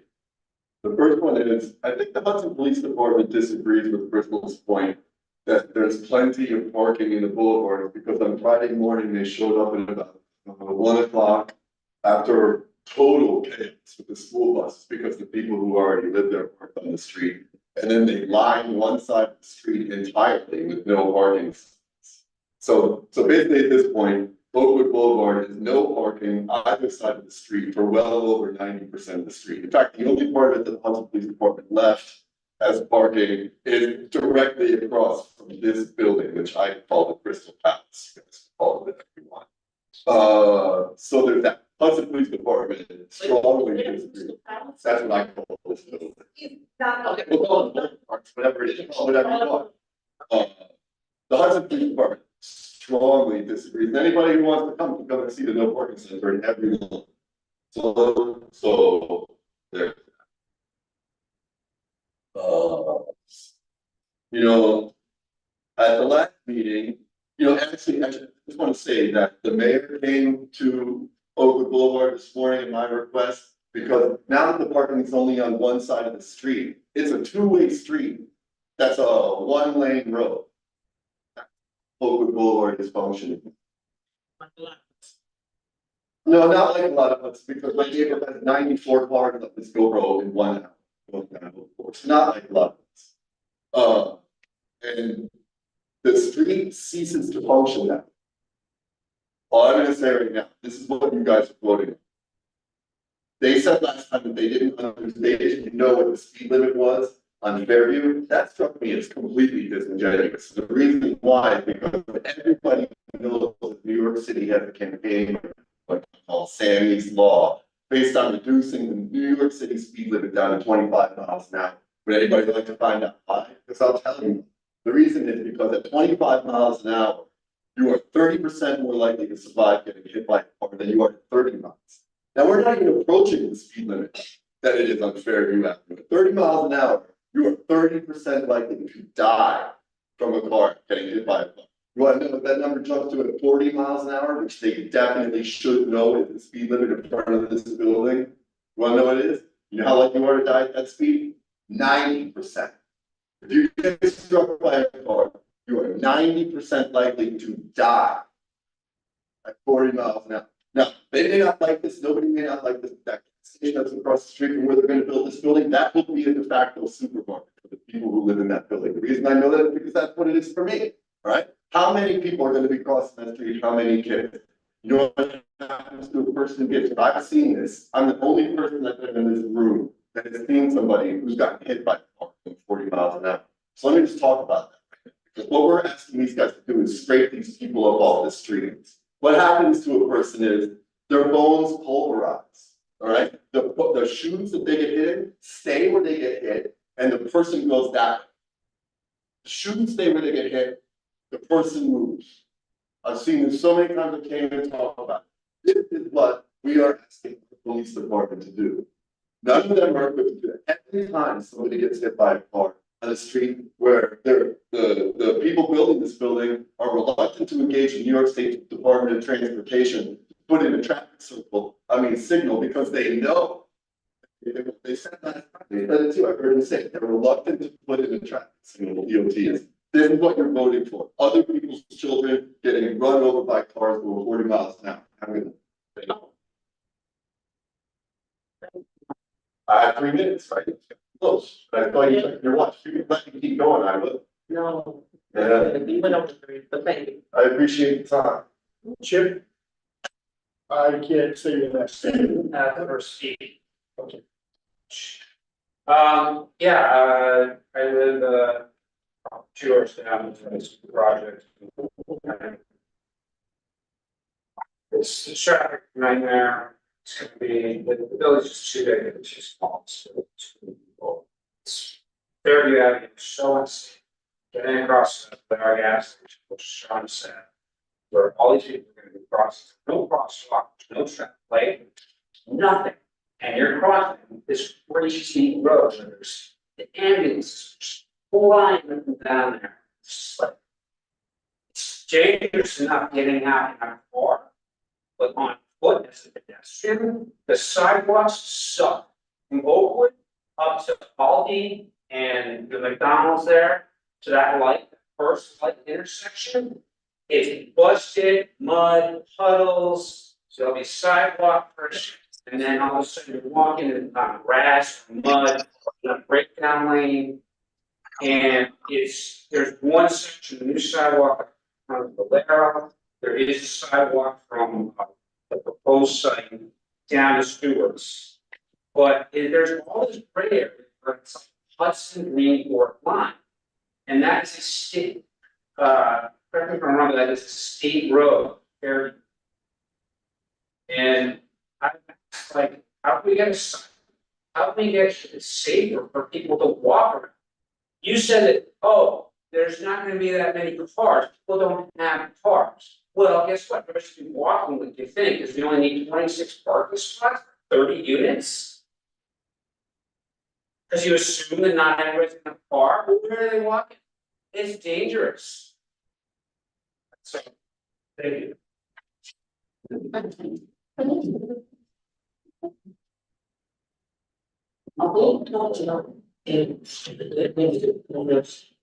You're up here, yeah, market rate. You're charging market rate, you're sending 2 working people. A couple, they both have cars, they got their separate jobs. Okay, thank you. And when they grew, it doesn't matter perspective, if there's a salon across the street has 26 parking spots and nobody lives there. 26 parking spots, the sheriff salon across the street, 23 parking spots in a 30-unit apartment. How did that make sense? So you're concerned a lot about parking. But you would come, if anybody would come there and see what was happening, it wasn't my concern. I'm just saying. Yeah, Senator was concerned, the Hudson Police Department came and ever since whatever traffic study they did, it's irrelevant now because the whole traffic pattern of the street is different. Okay, So. we'll just. You can go ahead. Brian Nicholson. Gee, I'm gonna be fine right now, this will be speaking. Speak now, it's very not. It's pretty much. Okay, points, emails, everything else. Points I'll about- speak another day. Thank you. Another day. Respect. Have an order. Thank you, Keisha. I'm Pat Malloy. I live on 20 Parkwood Boulevard. I've been there for the last 35 years. First of all, I'd like to thank you folks for the job that you do. It's an unenviable job. You have tough decisions to make, and I'd like to thank you for your time and service. I would like to speak to the project known as the Boulevards.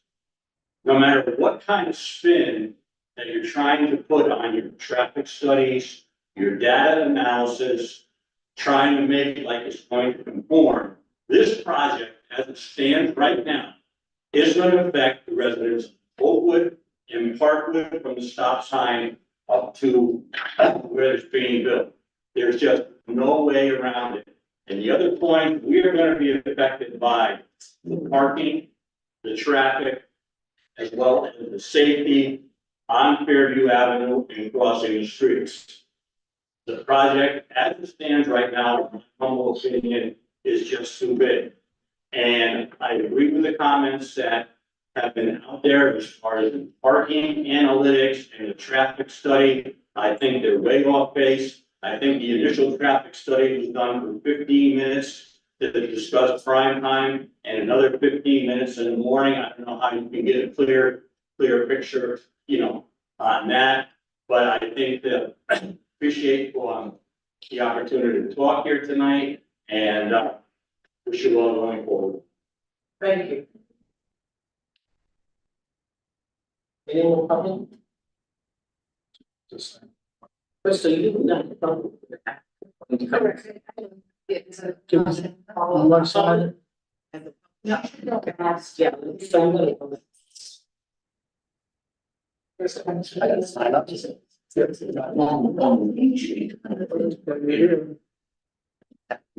Okay. And we. I'm ready.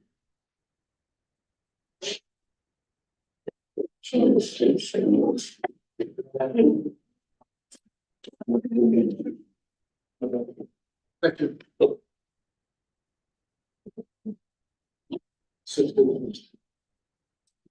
Okay, Lloyd, say your last name. Well, if you go by my parents who mispronounce it, So, it's German, so the correct mispronouncement is Kenny.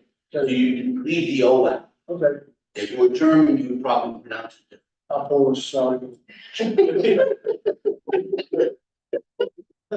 Okay, you have the floor for 3 minutes. All right, so, I'm not in the area, but it's kind of interests me. I went back to my childhood home. And we used to play, and you know, Hudson isn't anything like my childhood home, Freeport, Long Island. But we used to play ball on the streets. You know, there were no cars, there were driveways. Everybody parked in driveways back in the 1960s. There was like one car in the driveway. That's how it was. Things are way different now. All right, you got 2-car drive, you got 2-car garages, and then you're your normal home. I went back, there was no parking. On the street, it was like jam packed, you know, it was like, granted, it was like, I'm 66, so what? 50 years, 55, 60 years later, You talk about the way you came. I'm just describing, you know, my childhood. And the parking, the situation, right, it's way different now. And if you think with a market rate, you think they're gonna have like no cars? You think they're gonna have one car? No, they probably got 3. I'm just saying, so I don't know anything about the project, this project. I walked in here, you know, totally cold. They're not even knowing you guys. All right, but then you gotta look at the parking. I mean, then there's, I know that. I don't know how you solve it. I really don't know. And I get the argument about market rate, any kind of housing helps. But I mean, I don't know. I'm home Galvin, you know, have like, you know, made available to the market. So I don't know if that's an act that might get close, I probably not. Thank you. I also know that your voice of reason. Thank you. Appreciate that. Okay, any more public? Just wanted to say in terms of the no parking signs on Oakwood Boulevard, my understanding is the neighbors got together, so then all decided to park on the street so they could take pictures and show you all how congested the neighborhood is. And I understand that that backfired, that's why it's parking. Actually worked perfectly and we're gonna work. Wait a minute. So there are no parking signs on what that new? Temporary sample. They're temporary, they're coming down. But right now, we just know that so there's no parking anywhere on the street. On Parkwood Boulevard, Oakwood Boulevard, the right side is parked. right, On the left side, there is no parking because the police put up no parking signs. Right now, the temporary signs, I don't know how long they're gonna be there.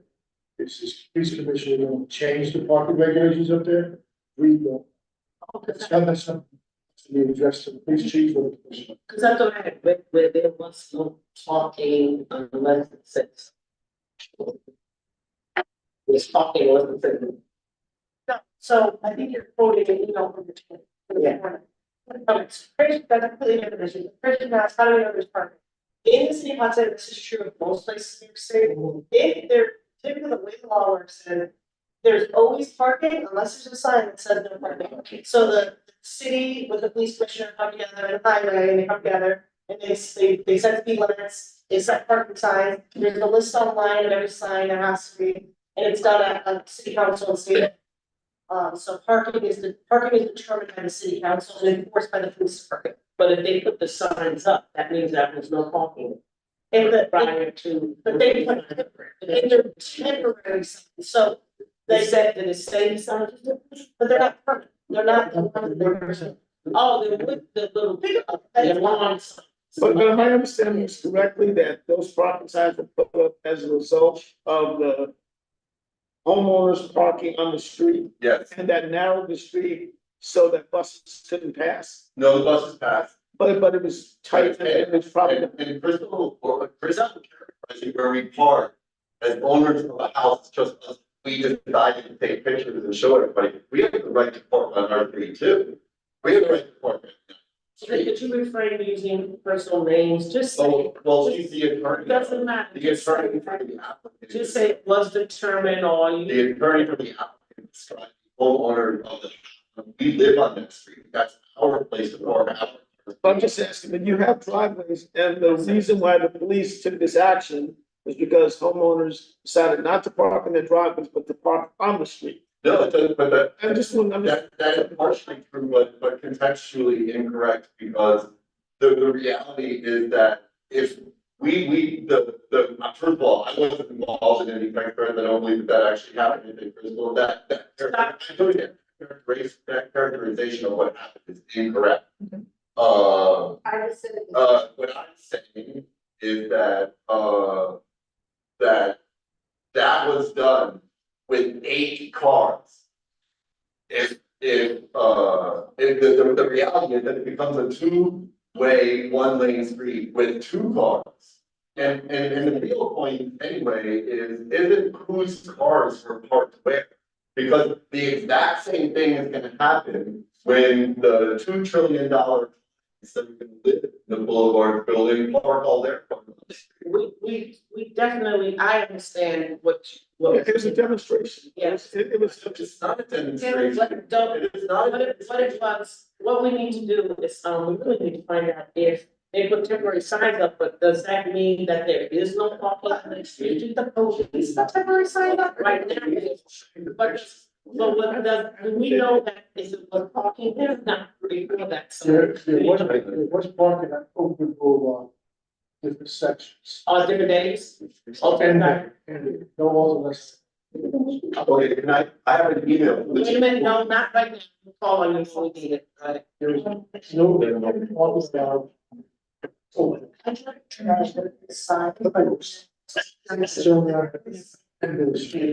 Yeah, so one sign. Okay, hello, we got one meeting here.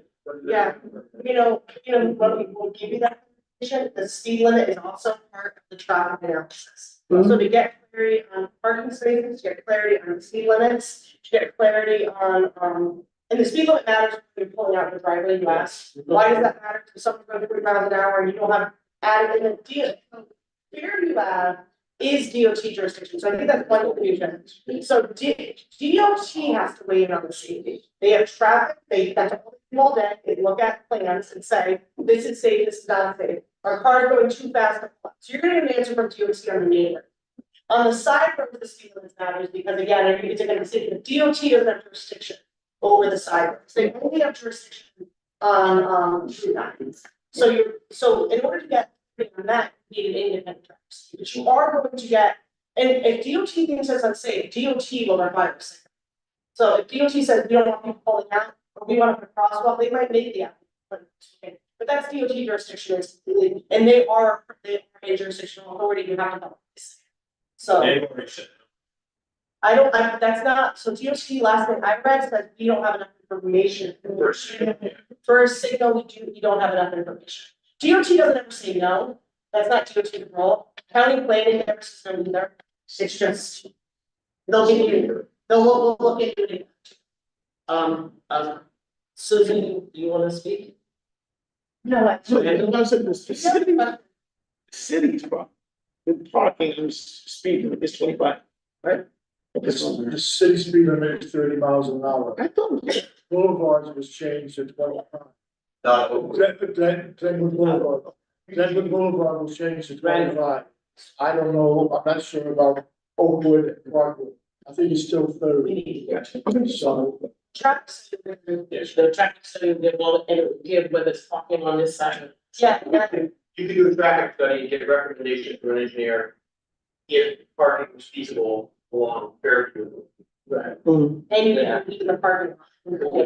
We need to do that. So we didn't look at Fairview for cost of parking. Yeah, that's the hand down and filling in, because they're gonna be entering that, the books from Fairview. That's the way it's done, right?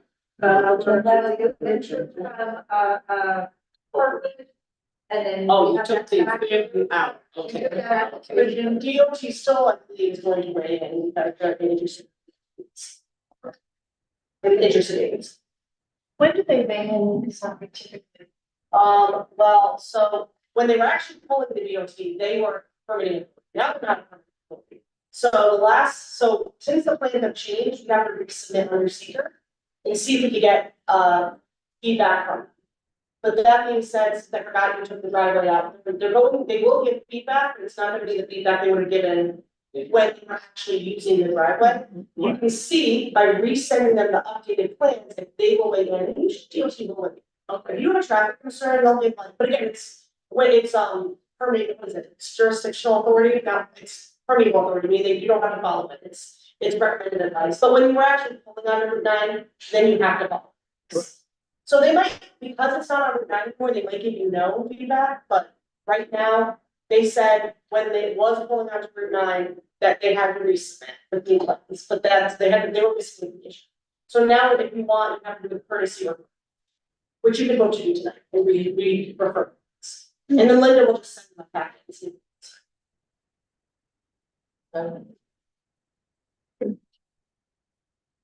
Was that the email from the police saying that the signs are temporary and that there will be permanent signs, right? So it's no parking, Yeah. Again, a traffic study will. I mean, if you want, you can send us feedback. Well, there are other methods, stuff in that email, I'm not really sure. But maybe I'll reread it and see. You can always just say, yeah, what they said. Okay, so, there are a lot of things we will, tonight, so. So I think the board should discuss a couple different things, so I think the question is, what does the board think about the parking, what is the parking system needed? What, I think there needs to be discussion on density and, but that needs to be at the board level. Well, yeah. Yeah. Yes. I'm gonna first. Okay, first we're gonna continue, can I get a motion to continue the public hearing for the Boulevard? Crystal, when do you think you'll have any players?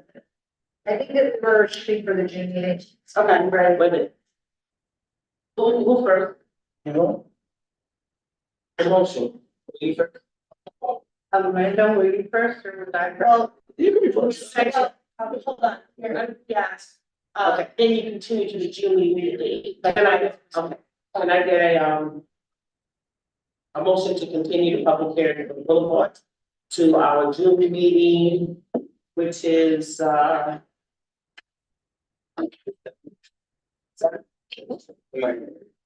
No, it's June 11th. June 11th? I'll make a motion. Second, all in favor? Any opposed? Okay, so we're gonna do that. Now. I just make one little small one. Public hearing is.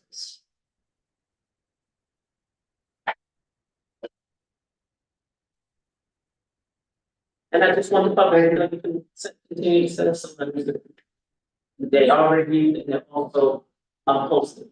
So other community members can see. Thank you very much. Good night, everybody. So Cassandra, there's, parking study, we have to do a separate parking. So that's the generic question. We could probably find that into our work traffic and parking. And what do we next with the density? There's no density. So that's a discussion that you have to use as like analysis. So parking is one aspect. And I said, you're not solving the density, you don't have enough information, in my opinion, to solve this density problem. I don't know how the board feels about it, I just gave you the legal analysis. But if you without a parking, you don't have enough information besides public comment. So my suggestion is an offline meeting, while you're getting the traffic study done, that's where the board wants to go. But I think an offline meeting might even suit this as well, I mean, but small board. No, so only 3 of you can get. So we wanna do a committee. You can commit it. Let's do a committee for the density. The same people that we're talking about. It's a two. Susan, and who's the third person? Who's you? She's automatically in every. I'm automatically, yeah. You have to partner with them, you can't have a. Yeah, I only can have, 3 people, so if there's someone else other than me, fine. Because I like the board to get involved, so it's, you and Susan. Jenny, yeah. Okay, so we just want on the subcommittee, and this meeting, you guys are gonna investigate that. I believe the attorney consulted and kind of.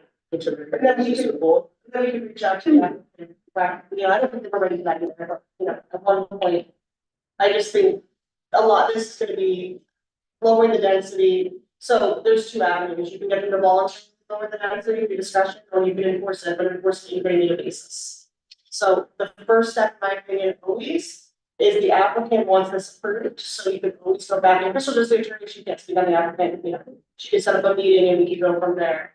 To see maybe they're amenable to maybe lowering density or, you know, or see what they're willing to do without further review. But Shouldn't we wait for the traffic and parking study first? I'm gonna vote on that tonight. yeah, and I would maybe get the traffic study. Yeah, but, and then additionally, I have the traffic review there, part of it will be reviewed there. So if you think it's insufficient, that'll be a question. But the 3 people that just, agreed to be on that committee will be on it. There's a review. Yeah. So you can traffic review, right?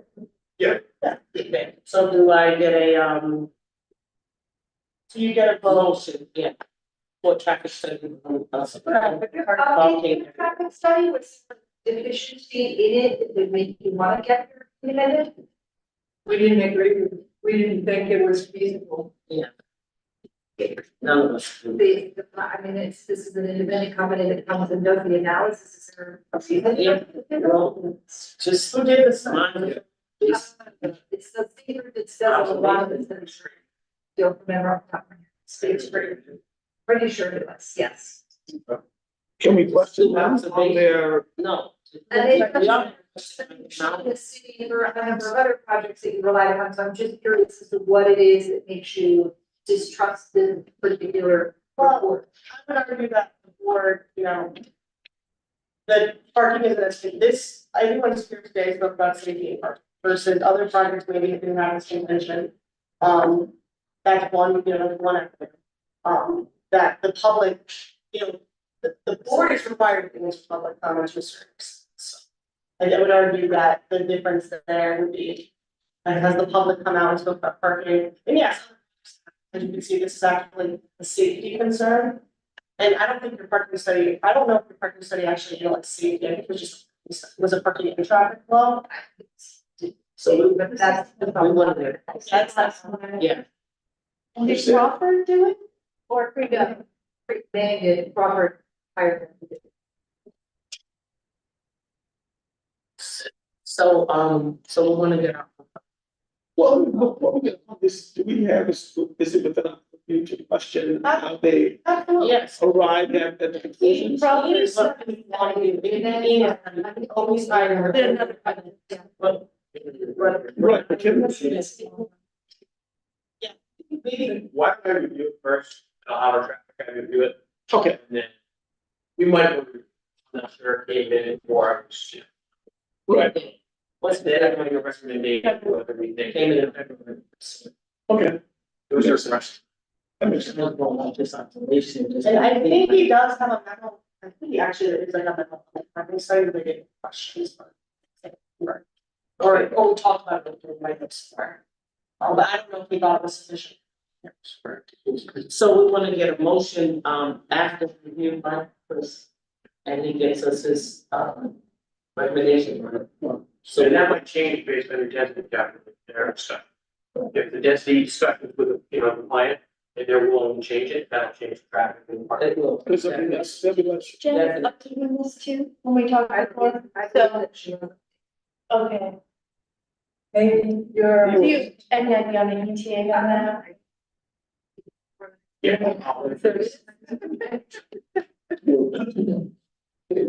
She's so much. She's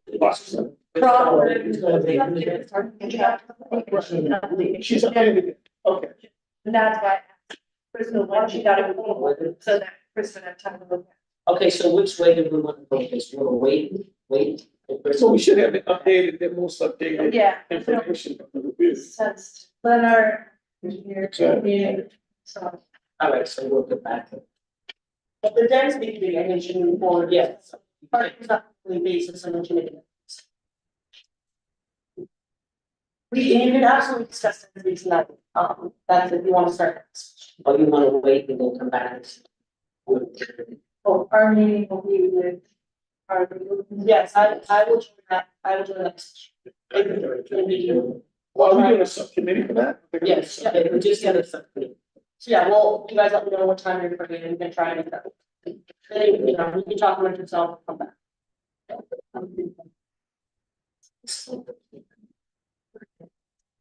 Okay, we want to go, sorry, Christopher, 601, we have a resolution. 601. So could I get a motion for 601 Union Street to replenish the escrow, because right now it's short. But we'll be short after today. Sure. I'll make a motion. I left it late, we put it now before you go. So Randall, can I get a second? You want, Oh, how much do we? You get my latest. From 601? Yes. Are all those? Oh, yeah, let me get them back. Okay. Okay, let me go to the ECA. 601. Okay, okay. Chris is talking about the tax form agreements and the mayor's and all of those back to you. Okay, so Randall, resolution to 601. Right, but this resolution is to, they have to do the stuff, the SHPO stuff. They have to do all the other Yeah, memos, you have to review that. And I'm just trying to think of what the I cost. have, I had a resolution started with the draft version, based on conditioning, so I'm gonna have to review my legal notes, and I'm gonna have to review, is there an easement on that, one? The sidewalk, or they move it in? Yes. I have to review the city easement as well, so I'm gonna need time. Right, and then we, you know, one of the things we're gonna have to realize when it comes to 601 is if we do next month, get a resolution that has conditions, they will still be talking with our consultant and our attorney, which is going to create a deduction in their escrow. So we have to make sure that the amount we vote on is going to cover it. Because when, you know, we may not be watching it. Yes, I mean, The 601 Union Street right now, with two bills that were submitted, is short $1,273.96. So I'm thinking 10. And then whatever, you know, that should cover it or be less, whatever the difference is, obviously we're gonna get back. okay, so we have a motion on the floor for 10,000. Does that sound sufficient for what you guys need to do? Yeah. What did you, what was your, It's really the tax. We were over to, you know, last month. So you're starting. So, okay. yeah, So no, so you're saying, I was saying a replenishment of 12, make it 12, because you said there's 1,000, oh, I'm sorry, 11, because you're saying there's 1,000 already. It's 1,200 plus 1,200 plus that needs to be, to bring it up to zero. to pay the bills as of today. Right, so 11, so you'd have 10,000 to do whatever you guys want to do.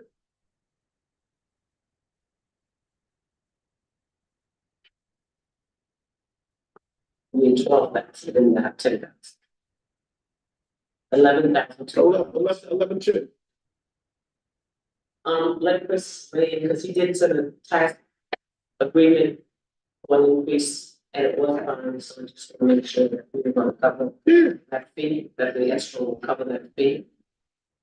Yes. Yeah, but you need to, Remember that payable fees, just like that, well, I put it in every single resolution. yeah, but I don't know. No, I know, but I'm saying it depends on enough, but Well, it's not. we need to You said, for the expediency of have the money, moving across have the the board. money, there. Instead of trying to, get them to. Okay, so we do have a motion on the floor for 12,000. I said 11, 2, 11. but if you wanna do it, oh, that's fine, just 11,000, 10,000, 11,200, 12,000. I'll meet you in the middle. Okay. For $11,000. I'll make the motion. Okay, go ahead. Motion to set this for $1,000. second. Replenish. A second, and then she, all in favor? 11,000. All in favor? Any opposed?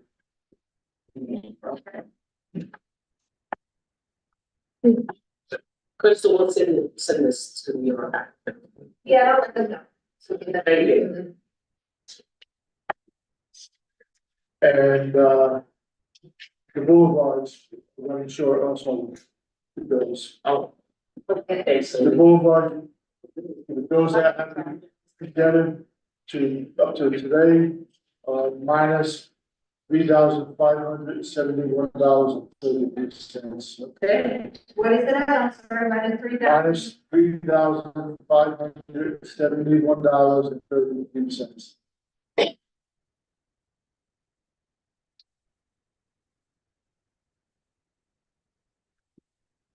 I got minus 35. People, they're gonna be involved. Yeah, they're gonna be about.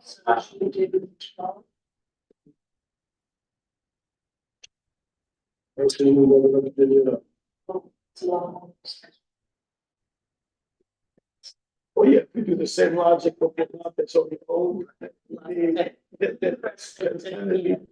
Yeah, so maybe. It's gonna be, they're meeting with us. Yeah, we're gonna be meeting over the last year, and, we basically did really. So I make a motion that we require escrow replenishment of 15,000 for the boat. Second. All in favor? Aye. Any opposed? Any opposed? Anything else? So, you know, the other bills that are presented. It's coming next.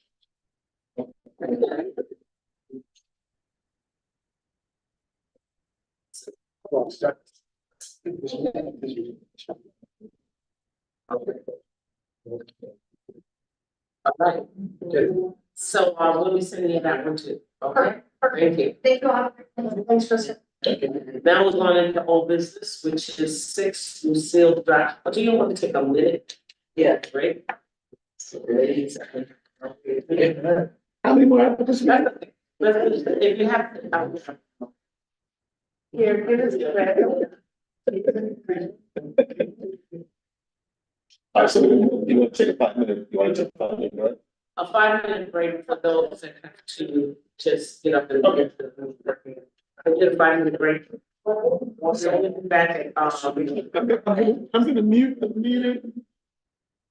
at 8:37. And then we'll go to 6.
Hi, so Jeffrey Dodson is on the line in the waiting room and he can't actually get back in.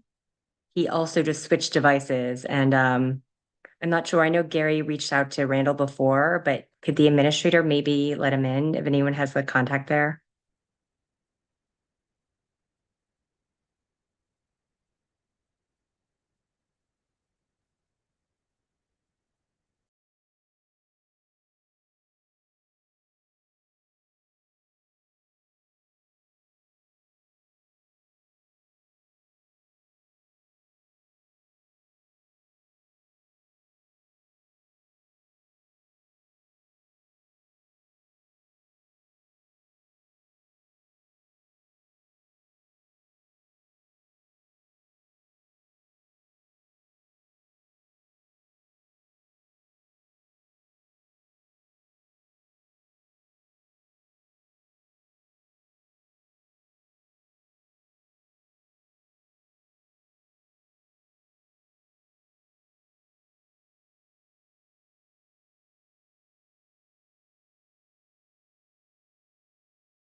Thursday after. You have to go to dermatologist.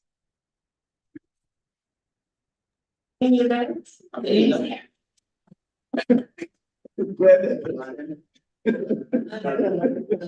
Okay, now we're gonna have a presentation by Six Lucille Drive. Are you here today?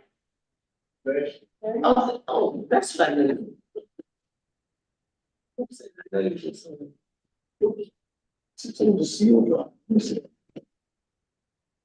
Oh, I think I brought everything you got there. Oh, I sent over the. Yes, you did. I got your email.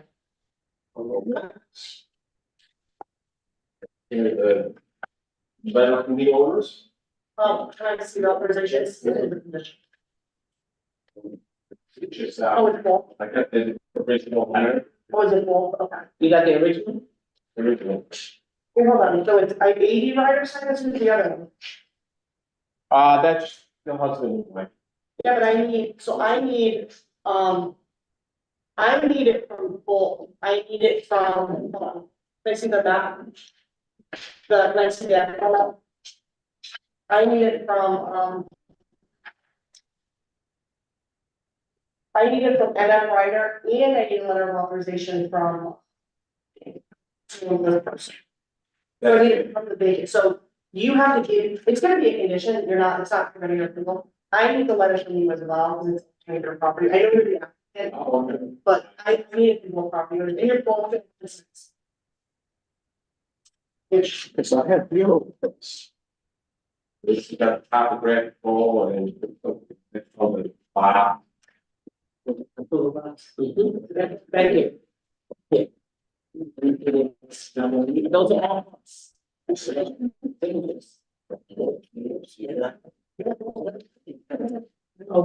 But that's different. You got, this is updated, right?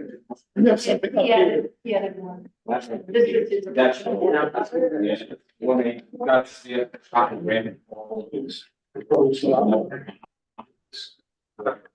This is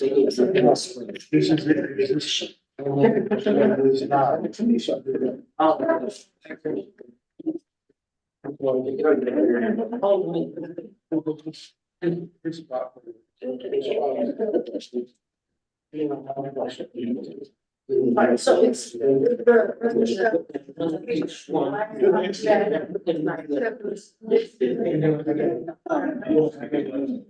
Yeah. I mean, so. We have one.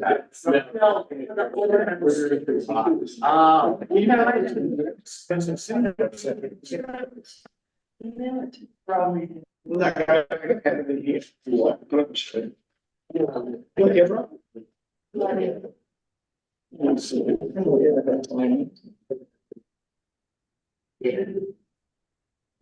I'm gonna do this deed, but it's gonna be conditioned, so when you go to merge these lots, you're gonna kind of see the deed when you get this. I'm not gonna give it to him. If I need to add your signature, I just. If you see. That all is. Yeah. It can't be signed, but I think you better have. So.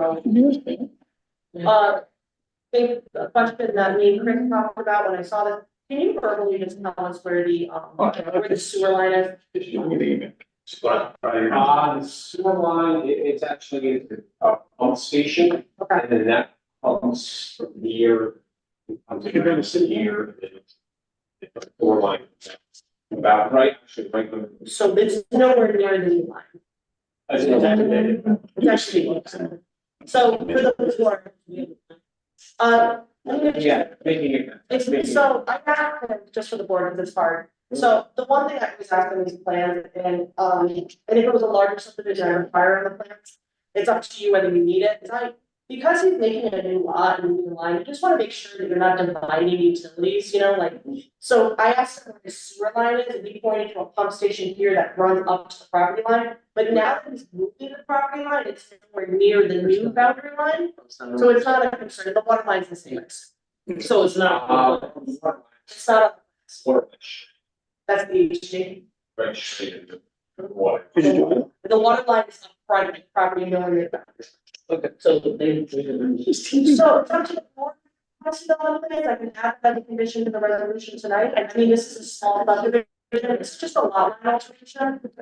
Yeah. I don't think that's not necessary. If we're continuing, we need to close the public. There's no public hearing. There's no public. No, we had. I'm drafting the resolution for approval that we can go through, conditions. Okay. So basically my conditions are, I'm sorry, Right. one person, I don't print anything out. Payment of all fees and escrow, so I approve the deed. That's pretty standard. And then, submission of a letter of authorization from both the vacant and the house owner, so. He gave us one today, that's not full, I can him as well, but it's himself, so, but you can still approve it, so she just can't sign the plans.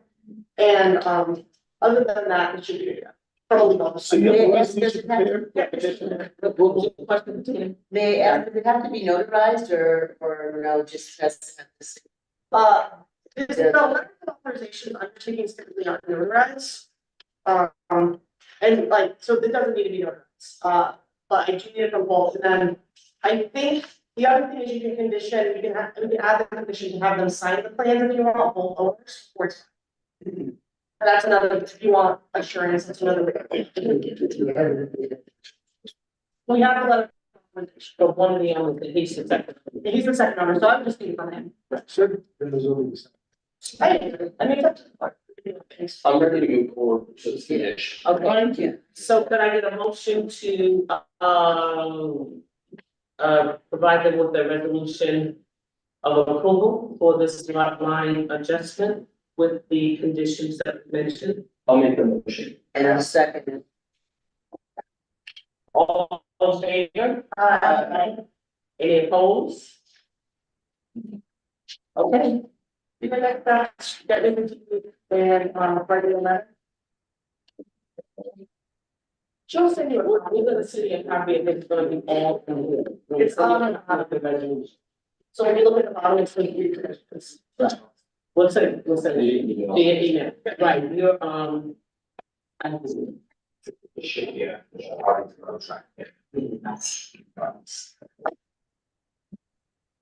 Okay. You guys can be mad.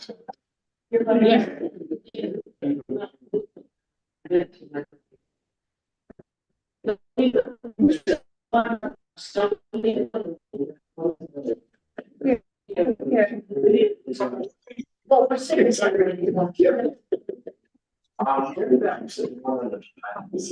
right here. You guys need that? You can take that, whatever it takes. You need a one. 1, 2, 3, 4, 4. No, I have that. I think you should get this much time. I'll take it, I have to sign on it, but I'll scan it in, maybe. No, it's not it. Or at least a minute today, and I can give it. So, there were these files, like, everything is kept on our server, so kids submit things electronically, the only time you print paper. Yeah, make sure. Aside from it, or I'll make sure. That this will be sent to me, I'll make sure. All right, thank you. Email. And that's gonna be in your resolution. I believe. Yes. Okay, oh. Okay, now we're gonna go to new business. And is the Mill Street Law, first I want to say Mill Street Law, the name of the project, so we're gonna start naming it Mill Street Law from now on. Okay. It does include, that vacant lot on Mill Street. From that partnership, so, welcome. Everyone and members of the board, good evening, my name is Sean Carney from the Planning and Realty Development Group. I'm here tonight with Christian Donahoe, also Carney Group, and our CPO, professional engineer.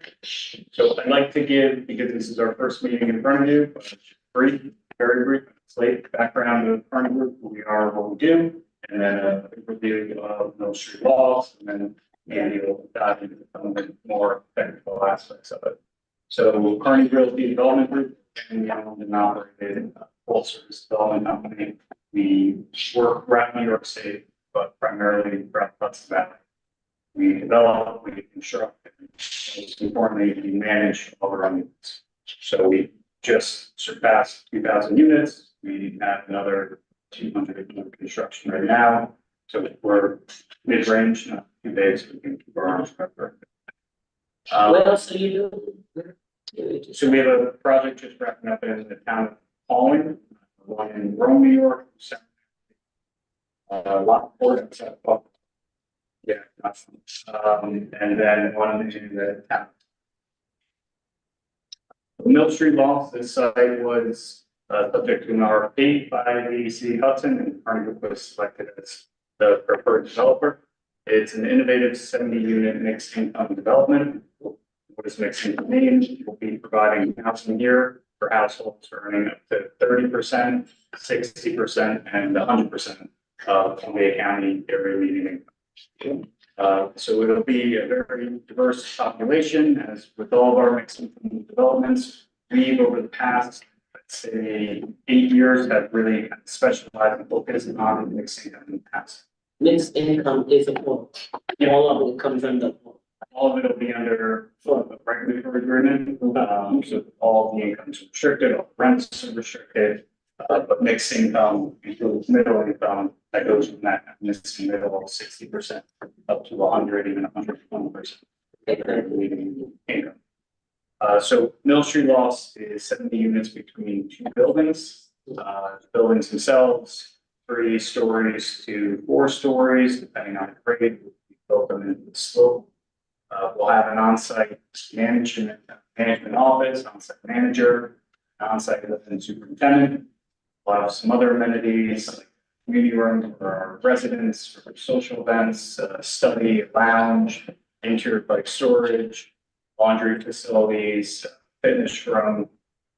And one of the important things of this project and all of our developments is this will be an extremely energy efficient design.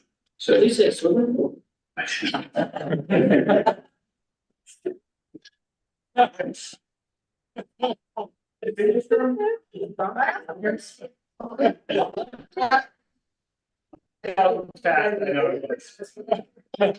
So I'll we have Efficient.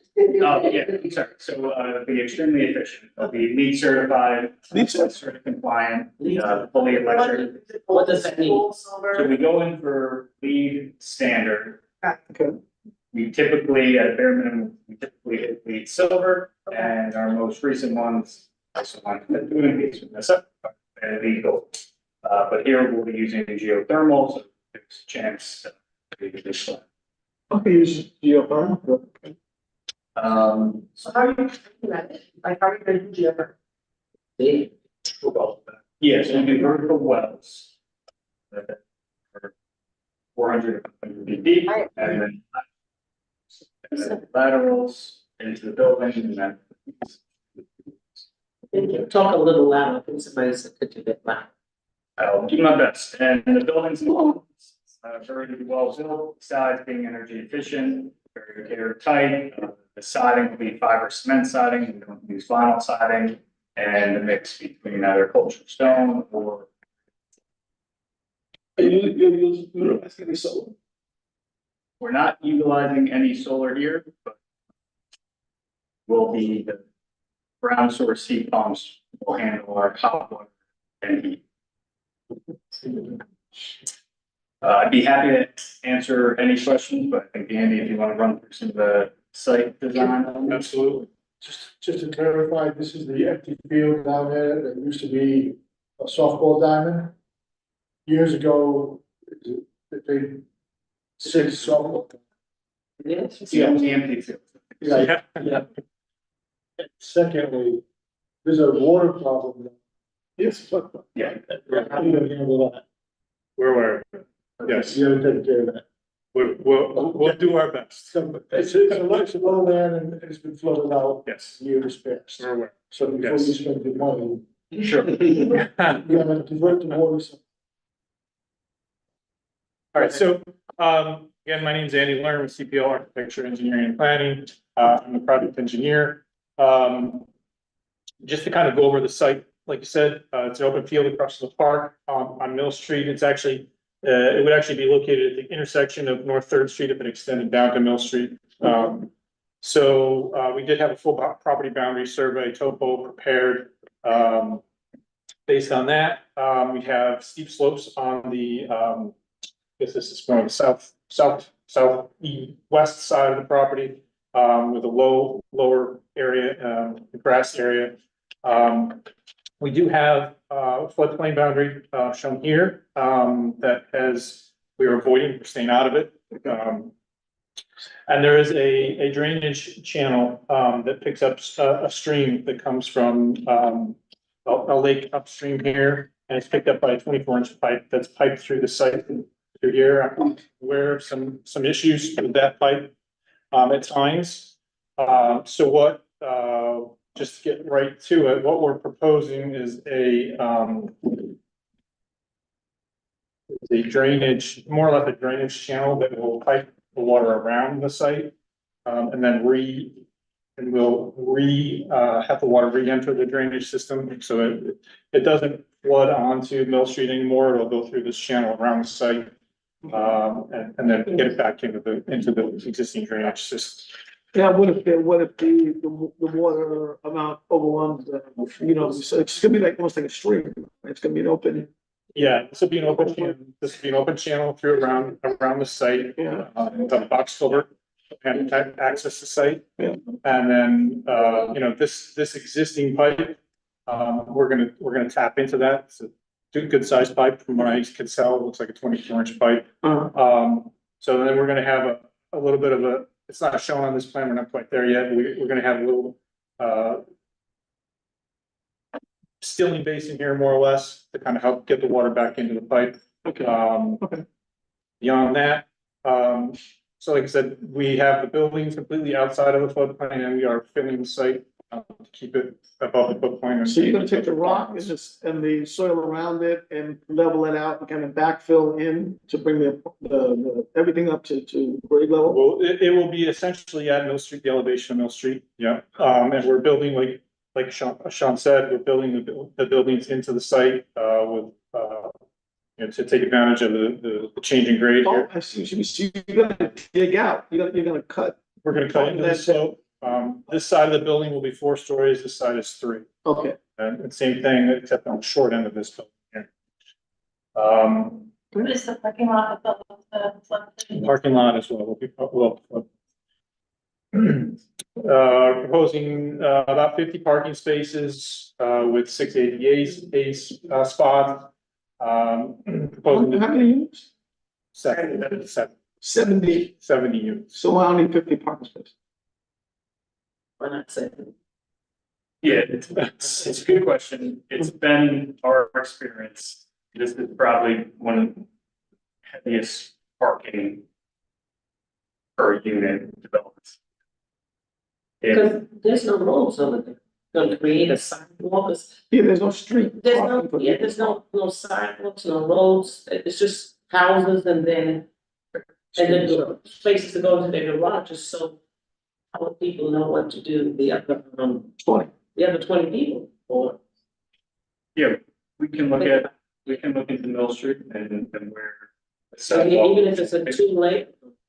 We do have the Empire Trail for, bike commuting. But, some of the comparable developments we've done, Randall Square in the city of Kitchen, 70 units, 35 parking spaces. But they have public transportation. They do, honestly, that's why we have more than we've ever done here. Yeah, the We area have a building bus- is really Isolated. isolated. We have a bus stop, a little over quarter mile, I think, Where? Providence Hall. That's, yeah. That's what you said. That's not near. Yeah. It's Yeah, that's, yeah. It's up. It's a walk. Yeah. we can certainly take a look at it. Even if it's more than 1 tier, it could be 2 tier, get extra. Or, yeah, exactly. But then talking, because you're gonna do a building. You're gonna do something with, it's gonna be, you said you're gonna have, you're gonna have, event Yeah, We don't have events for. but it's gonna be a community room in there. Okay, so they hold meetings and stuff like that. Yeah. Think about it. For the tenants.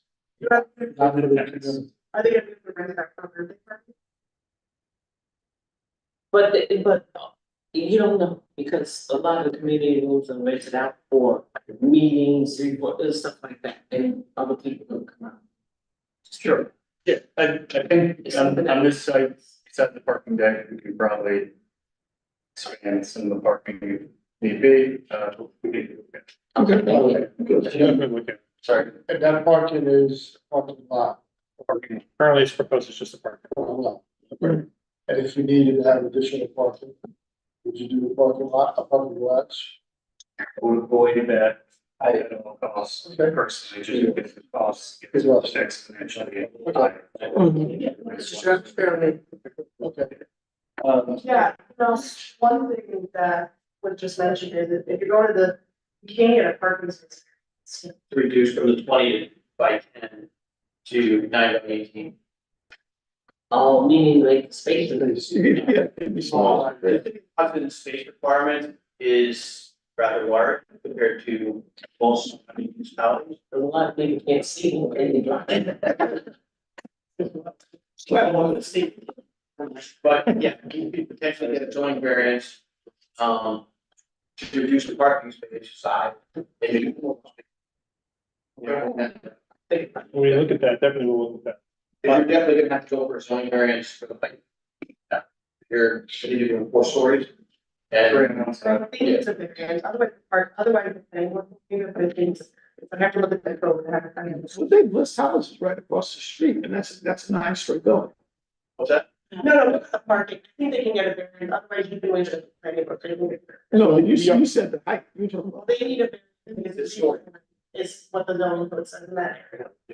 We are showing 10 by 20. What would be involved in the getting the parking space sizes reduced? Is that something the planning board can waive, or is that a zoning? You know, I didn't look at the code when I'll get back to the question, let me talk to, I actually. Why don't you put the, at the end of the night, you put the questions to us, to the. That's fine. Yeah, email me and I can get an answer. So you may have more than just this. Right. But I So don't you know. email us what you want, you know, what you. I think it's an area variance, because I think it's technically part of the zoning code, but I don't know if it's in, if it's zoning, it's the ZBA, I just don't know if it's in parking and. I don't know where it is in the law, I have to look, but I think it's a zoning area variance, then what you do, just like for the height variance, you go and ask for an area variance. For 8, 1, 8 by, whatever the 9 standard, by 18. and it has to be standard, you can't ask for 6 by 6, something like that. No, 9 by 18 is pretty standard. Yeah. It's gonna be slower on site. That would be helpful. As far as the zoning board is concerned, does this board need to refer us, or can we apply? So, no, you don't need to be referred, but you do, this board does, so this board is first. They cannot approve site plan without the variance, but they cannot approve. But in the reverse, they can't approve variances without your seeker. So the seeker is done by this board, so you should always. But simultaneously get ready for approval in the ZBA, when you're ready to do the neg deck for this project. Or hopefully neg deck or pos deck, then they'll be able to go off. And the seeker, we coordinate seeker, so it's not every agency. That's good, because of the funding that they're going after, they would actually request a coordinated review. Oh, perfect, yeah. So you have the timeline. One of the involved agencies needs to be HCR. Okay, That's, what's one of the home agencies? it's in the cover letter. Oh, perfect, yes, I think that's, So you have a timeline? We do, so the next funding round, the state would come out end of June, That means you, early July. not June like next month. June like next, but just the funding round would come out, application would be due 60 days after that, so it would be end of August, early September, which we try to get as far. Well, keep us updated on that, so. Well, here's- You know. here's one issue, you are connecting with the city's sewer system. Oh. You are connecting with the city's water system, the same conversation that I had with someone earlier, as you are rushing to the 5,000 over it, so You're gonna have to connect into the city speeds permit, we are currently in negotiation with DOC, there is no insight, so even if you get granted conditional approval, you will not be able to. Until you show that speeds permission. Did you see what- the letter that I sent you guys about what? Okay, that we ought to refer them to, maybe that's. Yep, I'll talk to you, Rob. And we can talk further about this, we're still sorting it out, so basically what happened. So the Clean Water Act requires your speeds permit, the city has one, it's for the discharge. Currently, they're not in compliance, so every city connection you're gonna connect with the city, is my understanding, has to have it, has to be part of the city's. If the city's. Your flood be open into government, and currently there's an issue, I'm not an engineering project, so currently there's a legal issue of like, the city's permit doesn't allow people to connect in front. So that's a legal issue that's being sorted out, so you can't, so we can close Cedar, so. Like I told, it's gonna be for every applicant that's connected. We can close Cedar, but if God forbid, DPW or something, everybody be doing this, or if DEC is the broad from this Clean Water Act. When DEC could say, I don't like your flow. They can have you redo the project, so you're gonna put your own risk to close Cedar, but we can only conditionally approve, based on your approval, so it would be a condition. And I'm just telling this because I have no idea, this could take till September, this could be figured out next month. It's been going on for about. It's been going on for about a year and it doesn't seem, I haven't read the newest. Rick, could you just view it so that, you know? I just want to do, I think what I'm saying is that you just refer to the doesn't have all that. If there's any additional So that means if information, they come back, they. it's not us, it's not. In other words, if they come back, they're coming back to DPW, not the planning. Yeah, you aren't gonna come back, well, you will come back to the planning board if DPW or DEC require something for the permit, they don't like the alcohol part, they don't like the sewer connection, they don't like I'm not an engineer saying words, but like. There is a small chance that we can close Seeker, but it's gonna be outstanding, if that project is still outstanding, you're not gonna be able to break ground until the city's permit issues are resolved, right? So maybe something to think about and meet this. You are, but even just like, meet with the city. yeah, I was just gonna say, as far as seeker is concerned, we did see the fully, submitted a preliminary SWIP. We actually already have our OPRHP clearance letter. We have a jurisdictional determination from the DEC. We have a geotechnical investigation in progress, and as well as a well investigation. And we gave you a checklist also to look at. I got it. Yes, and you know, get right back to us so we can, you know, say within your time. Okay. Okay, because a lot of times we don't know the timeline, you know, but now we know. Yeah. I did have a few questions, that are your concern. The flood zone elevation is 12 down here. If you go to the flood zone maps. Well, so there's a difference in the data. Okay. Right, and I actually consulted with our surveyor to make sure we got the right conversion, so I can give you that information. Yeah, you can give me that conversion. And typically, when you fill the flood zone, you have to compensate by excavating that same volume and all. Are you planning on doing that? Here, well. Meaning if you're in a flood zone and you're gonna fill that area.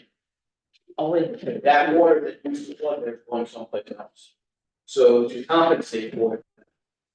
Municipality in the process of to the code enforcement officer. Maybe excavate and take it on site. That same volume. A lot of it. Is that in the code, or is that something that you're talking about? Is that in the code now, or is that something new you're talking about doing? It's, I don't know if it's in the code, I'm talking to Craig, but I need to, because every code enforcement officer interprets that a little differently. Yeah. So seen it in many different, not always. Yeah. So Chris, you got all those things, that isn't it? So he'll be reviewing. Okay, any questions from the board?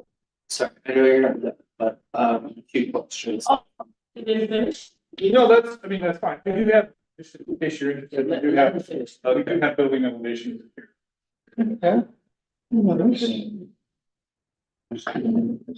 Did you create, I'll just watch it. Did you create the apartments based on demographics of the need of 1 and 2 bedrooms? Yes, what we try to do is we have to balance a couple different things. We have the market demand, which in Hudson. I think the demand is much higher. Data shows, still shows inside. Right, and we have like cost per unit. Yeah. Insurance, right, for 3 bedrooms. So we try to find a good balance. We don't have a lot of room to work with. And a lot of our downtown properties we don't get, I know this isn't technically downtown, but it works somewhere. We struggle with the 3 bedrooms. So we try to get as many of them. One is, do you know what the max density is allowed? Yeah, it would be, it's 1,500 square feet per acre. So based on the slot size, which is about a little over 3 acres, it's 95 units. Okay. That's helpful to know. And then for the planning board, a quick comment. 2 things about the parking, which is just presenting both sides from my point of view. If you, and this is from urban planning, if you build parking spots, people with cars will come and that will create more traffic. So it's almost a double-edged sword. We have traffic that we are gonna complain about later if we make them have parking spots. So we kind of have to think of what we don't want to do, but in the same vein, there isn't a grocery store really anywhere close by. Like there's Rolling Grocer, which is. And so you kind of need cars in the same vein to get to places, but I just want us to start thinking about, we're gonna be probably frustrated about traffic, but we also need to get places, so. County right now, they don't even have, they have a road, and it's not, so. County planning will weigh in. I would be surprised, I heard that you'd like to rush that. And yes, this is this is next to the county planning dollars, this is. So, county planning. That's helpful. What do you mean, it's next to the? It's by, when I put it in the thing, it said it's 500 feet from our county building. It's that's. DPW. For DPW, that's it. So it has to be But that's city, that's city. That's a city. No, I don't, this county does not have a map. Okay. I just say, it is the city, it's not, it's not. It's Department of Public Works. Undoubtedly, in the city's DPW garage on Robinson Street and Third Street is the town building. If I stand for mayor. Oh, is it still, is, okay. So I think, are you thinking of the State Street thing? Yeah.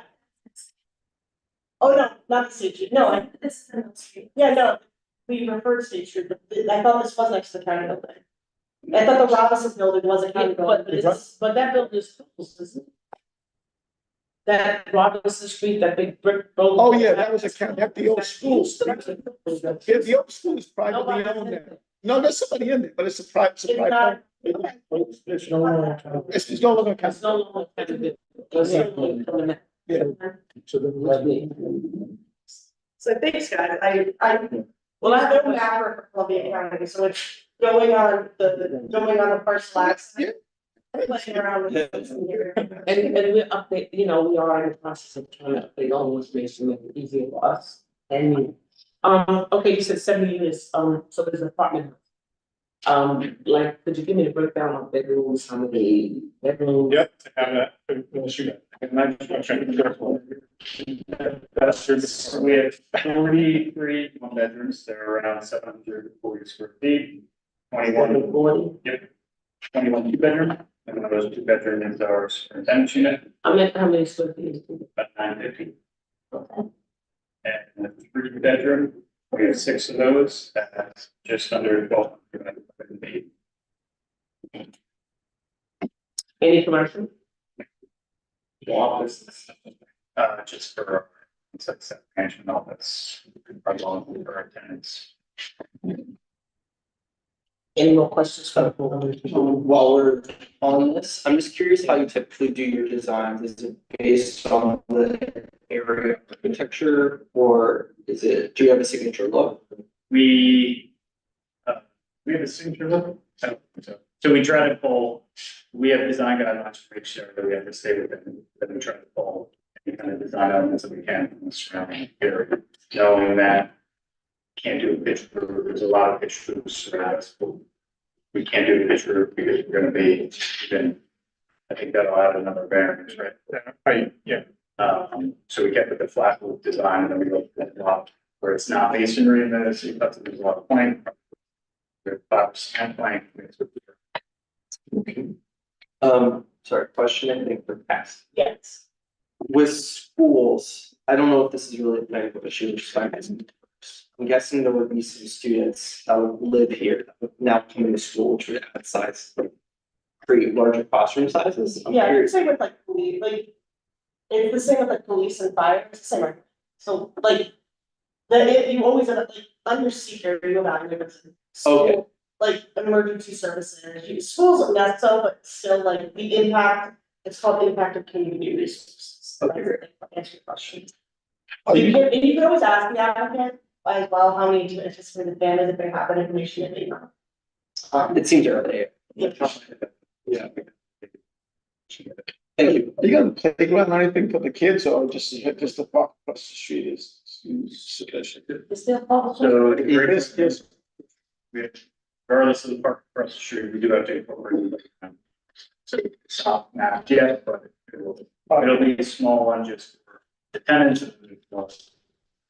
We had originally had one squeezed in this area, and we got fell off the plan. Just for clarity, no pool. Just.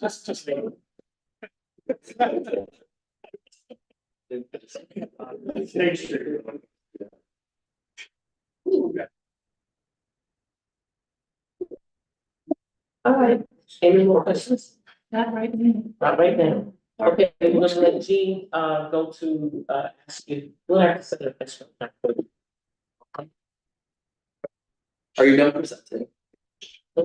What, are you, I just wanna ask, are you gonna be able to circulate for lead agency? So tonight? why don't we do circulation first? okay, do that. So I did prepare a resolution, I did send it to everyone today, I wanna make it very clear, if you choose this resolution, we're cutting the whereas of 500 feet of Columbia County and whereas we're just gonna That's another one. I'll send you that, but you have to vote on what's in front of you, and I wanna make sure that that's clear that you're voting on this one, and I'm cutting condition 4 that directs the secretary. So, they did submit a FOIA, they did submit a SHPO response already, they did submit, there's one other, they did submit, they don't need, they already did the easy referral, we have to re-refer. We do have to re-refer because that's under our secret, but we do have the answer.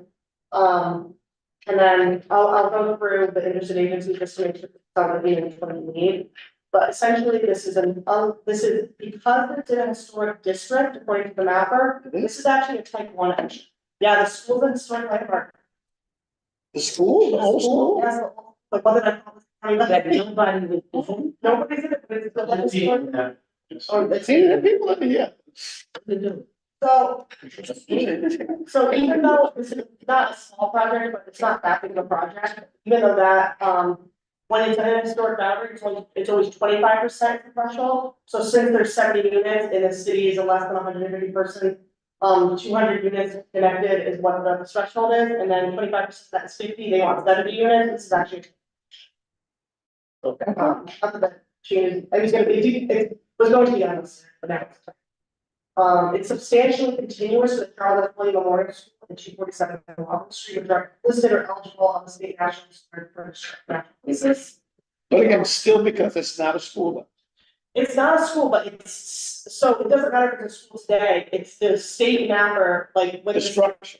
the structure and the site itself, going back to the earlier SHPO conversation, it's not just, when you do the historical registry, it's not just the building, it's also the site itself. And it's in a historic, I believe it's in a historic district as well, I don't remember. I think it came up on the map. Yeah. I don't know this is. Yes, 247. That's not. That, somebody said that building was sold. The Robinson Street is the school. No, when I Googled it, it's not the school. No, it used to be the county building. No, it used to be for mental health. It's a school. It used to be a It's the school. same building we're talking Was about. it mental health? Maybe. It was a school. So that was- They came up separately. Yeah, okay. Okay. Matter. So I put a resolution to classify this action as a type one to initiate a coordinated review under secret and direct the secretary to send notice of the type of service agency to all involved interested agencies, and then just to run these through with you. I have DEC, I have SHPO, I have DPW, I have Columbia Planning Board, I have. need to vote before you. So we would be the lead agency. Yeah. I actually don't think we need to call me a planning board. I don't know, does anyone think they do? I don't know, we don't need to do that, and they need to do a board understand. ZBA. The. No. they have the ZBA. And then I have NY Housing Community. Yeah, that's it. Okay, any other for your branding? Yeah, no. Okay, so that is what I got. So can I get a motion for this resolution? I'll make a motion. Okay. Second it. Cool. Jenny, Gene was. all in favor? Any opposed? Okay. Jenny was second. Okay. Thank you. Are you seeking it just out of curiosity? Now we need a motion to set escrow for, the Mill Street project, and what do we want to do? I got two items here. One, the site plan approval fee. This is a fee for the application of $300 payable to the city of Hudson. And then we need to establish an escrow account for our consultants. And that amount is to be determined by the board. This is a big project that we don't want to keep coming back to you. Yeah. And any escrow, any funds that are not expended, you give it back at the end of the project. So escrow is helps pay to consultants, the attorneys, and Consultants to weigh whoever else. from a legal standpoint, I don't think there's any reasons of it. I know I heard you. Did you do it? Did you do it last month? Yeah, you're right. And yeah, something like that, he did a tax. Meaning that if they don't pay it with him, he's already at 15. That's the consultant. I mean, also it's time. Okay? You're at what? This is, you do have initial. It's the initiative. Yeah, this is a different project from anything. So if we, I'm gonna recommend 25. So I'm going to this is the 500 or? Yeah, I agree. Yes. Yeah, right. We're there. Do the project. Oh, yeah, for what they, yeah, And then escrow is. right. And no, No, that's for consent. oh, do we get more? No, that is just saying that if for some reason they be not paid by them, the city will be liable. for that. These are. Just that. Yeah, so I'm gonna, can I get a motion for this to be 25 on this project? Awesome. Okay. Need a second. I need a second. Teresa, second. Who's a second? Susan. Susan. All in favor? Any opposed? Okay, and that's the motion for escrow. Can you write us a check to bring it on? We'll turn it into the, okay, yeah. You can overnight it tomorrow. Just say.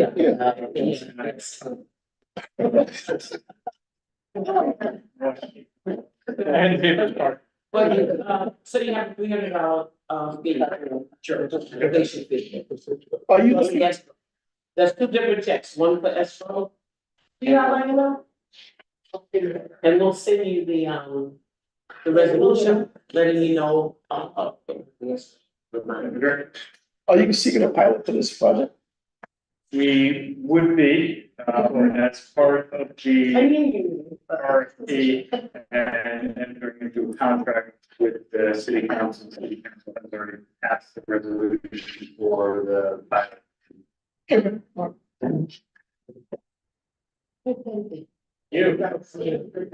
Thank you very much. Thank you. Thank you very much. Have a good night. Me too. There.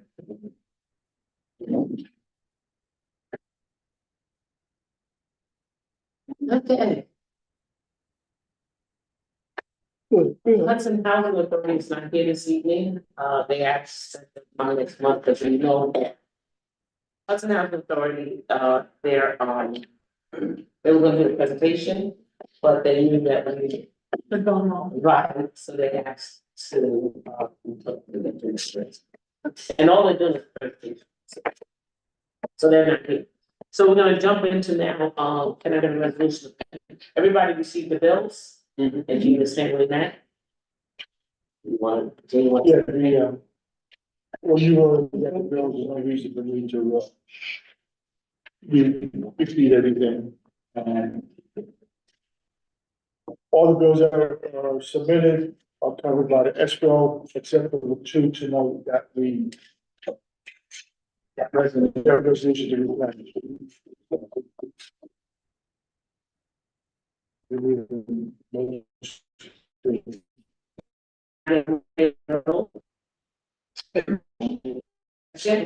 All in favor? Any opposed?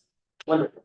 Okay, now, I just want to mention about the City of Hudson Comprehensive Plan, that everyone go online and see the comprehensive plan, because some of us were very interested in being part of this or finding out what's going on with it. So now the city is giving us that opportunity to put your input, in. I was able to print it out. You know, but it's like many pages long. So, no, not 100, but it's too many to give you a pack. Yes, Michelle Tulo is the one that put this up. Yes, thank you. Can I? One. Go ahead. So just a little more context, we're just beginning the new comprehensive plan update process. So far, what we've done is, basically, the consultant team is called Public Works. They've been really great so far. There was a bunch of feedback from, county council, different, and so all they did is the conditions. They just took existing data from the village, all the plans they did have, like the truck study and the parking study and all that stuff. And this is compiled with like updated census data. So that's what's happened. And now we're about to start bringing in a community for the visioning. So the survey is the first part to get as much input as possible. We're going to have public workshops over the next year. The first one coming up, make sure June groups send that input out. So that's to get the public in, and we're going to focus groups. So if we're finding that we're not hearing from a certain population through the survey or not attending, we're going to have separate focus groups. So we can kind of meet them when they're available. So that's kind of the public part. And then after we get all the information about what people want to see, what are problems, then we start developing some goals. So then they're going to come to you all and present a whole bunch of time, or that works for your schedule, and kind of show like, here's the draft goals for that plan. And then they'll kind of take some feedback, do another round of workshopping, and then they'll start with recommendations, and they'll come back again, present recommendations. Ultimately, the common council is the one who would like adopt the plan, but involving you all, and Randall's going to be on a steering committee, so we'll have his voice. The steering committee, which is comprised of other residents, we try to find people who aren't typically serving on board their committees already, and get people who are involved in other ways in the city. So that process should wrap up about a year. And if any of you, you know, as we go on and you have something you want it to be brought to the student committee, just send it to me. Or send it to me and I'll send it to you. Or send it to me. A question, I'm sorry. Yes, go ahead. Something that I kind of struggle with is often when I look at our applications, I think about them partially in regards to our current city plan, which is from 2002. But we're also in the midst of making a new one. So how should I be sometimes assessing current applications based on the fact that we're creating a new one, but we do have a current plan that's 22 years old? What was the question? You can't compare. Okay, so I'm still. From the old plan and post code. So that's all. Yeah. So what's adopted by the Republicans? But remember that even when it's adopted, I mean, it's not like, it's just especially the videos, it's recommendations, you can use it kind of like we did for colors, so it's. Oh, yeah, I use it as a framework. Exactly. But so that's why I was curious where I should be going. It's more important, it will more be to redraft the zoning, so the next draft of the comprehensive plan, things will be a committee made by the common council that maybe again, planning board and ZBA should probably put one member on, that will go through the zoning. And to do, that's where the parking people can address comprehensive plan. Things like that, most likely, and that, or I wanna see more parks, or that, and then the zoning commission will take that and then draft law based on that. So that's gonna be, it's not like the state part. Well, certain things like what you're seeing with boulevards be addressed, like the vagueness and some of the zoning. I mean, that comprehensive plan doesn't do that. Comprehensive plan is a plan of a community that comes together to, I want Hudson to be more industrial, I want Hudson to be less industrial, I want to have a bigger waterfront, I want Hudson to have walkable. The only reason parking will come in is solely because of walkable. I want less off-street parking, I want less cars, I want. Yeah, I think two of the big outcomes of it is having future land use maps, so say like, okay, right now we have this much residential, to like, we want some different. And the other piece is we really focused a lot, we really wanted something that's implementable, and so having recommendations that are. It is in defined for grant, and looking at how we can prioritize projects, like kind of guiding the investments and the grants to go after, like, so. It might not be it's not be as specific as what you're gonna go with, but it might be like, hey, we heard about parking in these areas, here's some CTA, stuff like that. Thank you for working on that. It's so important. Yes, it's. And yeah, happy to answer any questions and talk about, I just all said it. Okay, this is a question I had, it did say that the, your response would be, private, something. Confidential. Yeah, sure. Did they say confidential? Yeah, so basically, we like taking people's names. If you want to sign up for email, like I'm gonna separate, this is asking about income. So if I send it, like, when I finished it, Yeah. and then it's submitted to you automatically, Yeah, right? you don't see the name. Okay, So, that's what I was trying to figure out. yeah, How am I gonna be? we want, yeah, because put your opinion. Shit, how am I gonna be anonymous and it's kind of on my The computer? way it's designed is like, we get all of it and search in one file. Okay. You sign up for. And it doesn't show IP address. Or not. Okay, because that's the one, it said anonymous, and I'm like, that's impossible if I'm submitting it through my computer. We're not looking at PH. It's very much like they were talking about last night, where you could be, they could tell how many people go into this business and that business. Yeah. Well, geo. Yeah, show me your cell phone. Yeah, we're not. Uh, We want to make it, we do a lot. All right, that's. I apologize, you said they were Michelle, but where, are you on the common council? No, She's just. and then having to. And also. And she Yeah, did. just like, I just wanted to say, And this is the Sandra, the planning board attorney, and this is Chris, the planning board consultant. It's all meeting for the first time.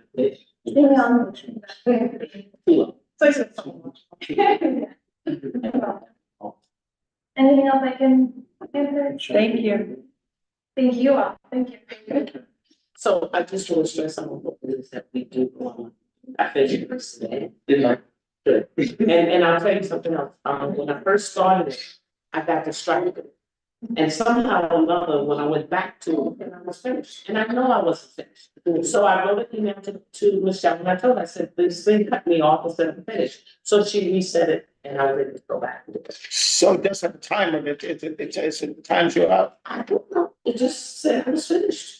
The original setting was like, we want people to retake it, so we made it, you can't on same browser, but then you remove that setting. Oh, you did remove it, because it wouldn't let me go back on. Right, because you didn't want to just like the same person to retake it. So now you remove that. Now you're. So one person can take it more than once? Shh, don't say that.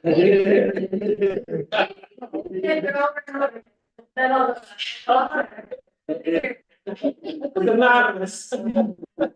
Okay. Okay, so that's so, you know, Jenny is one of the things you're looking at, so you have a chance. Okay, good. Now, did you all, can I read the? Yes, you can. Bettina, will you need a printed copy? Yeah, the survey? Well, no, I should be fine. Yeah, because you can go online and just take the survey. Yeah, I can do it, I can do it. Okay.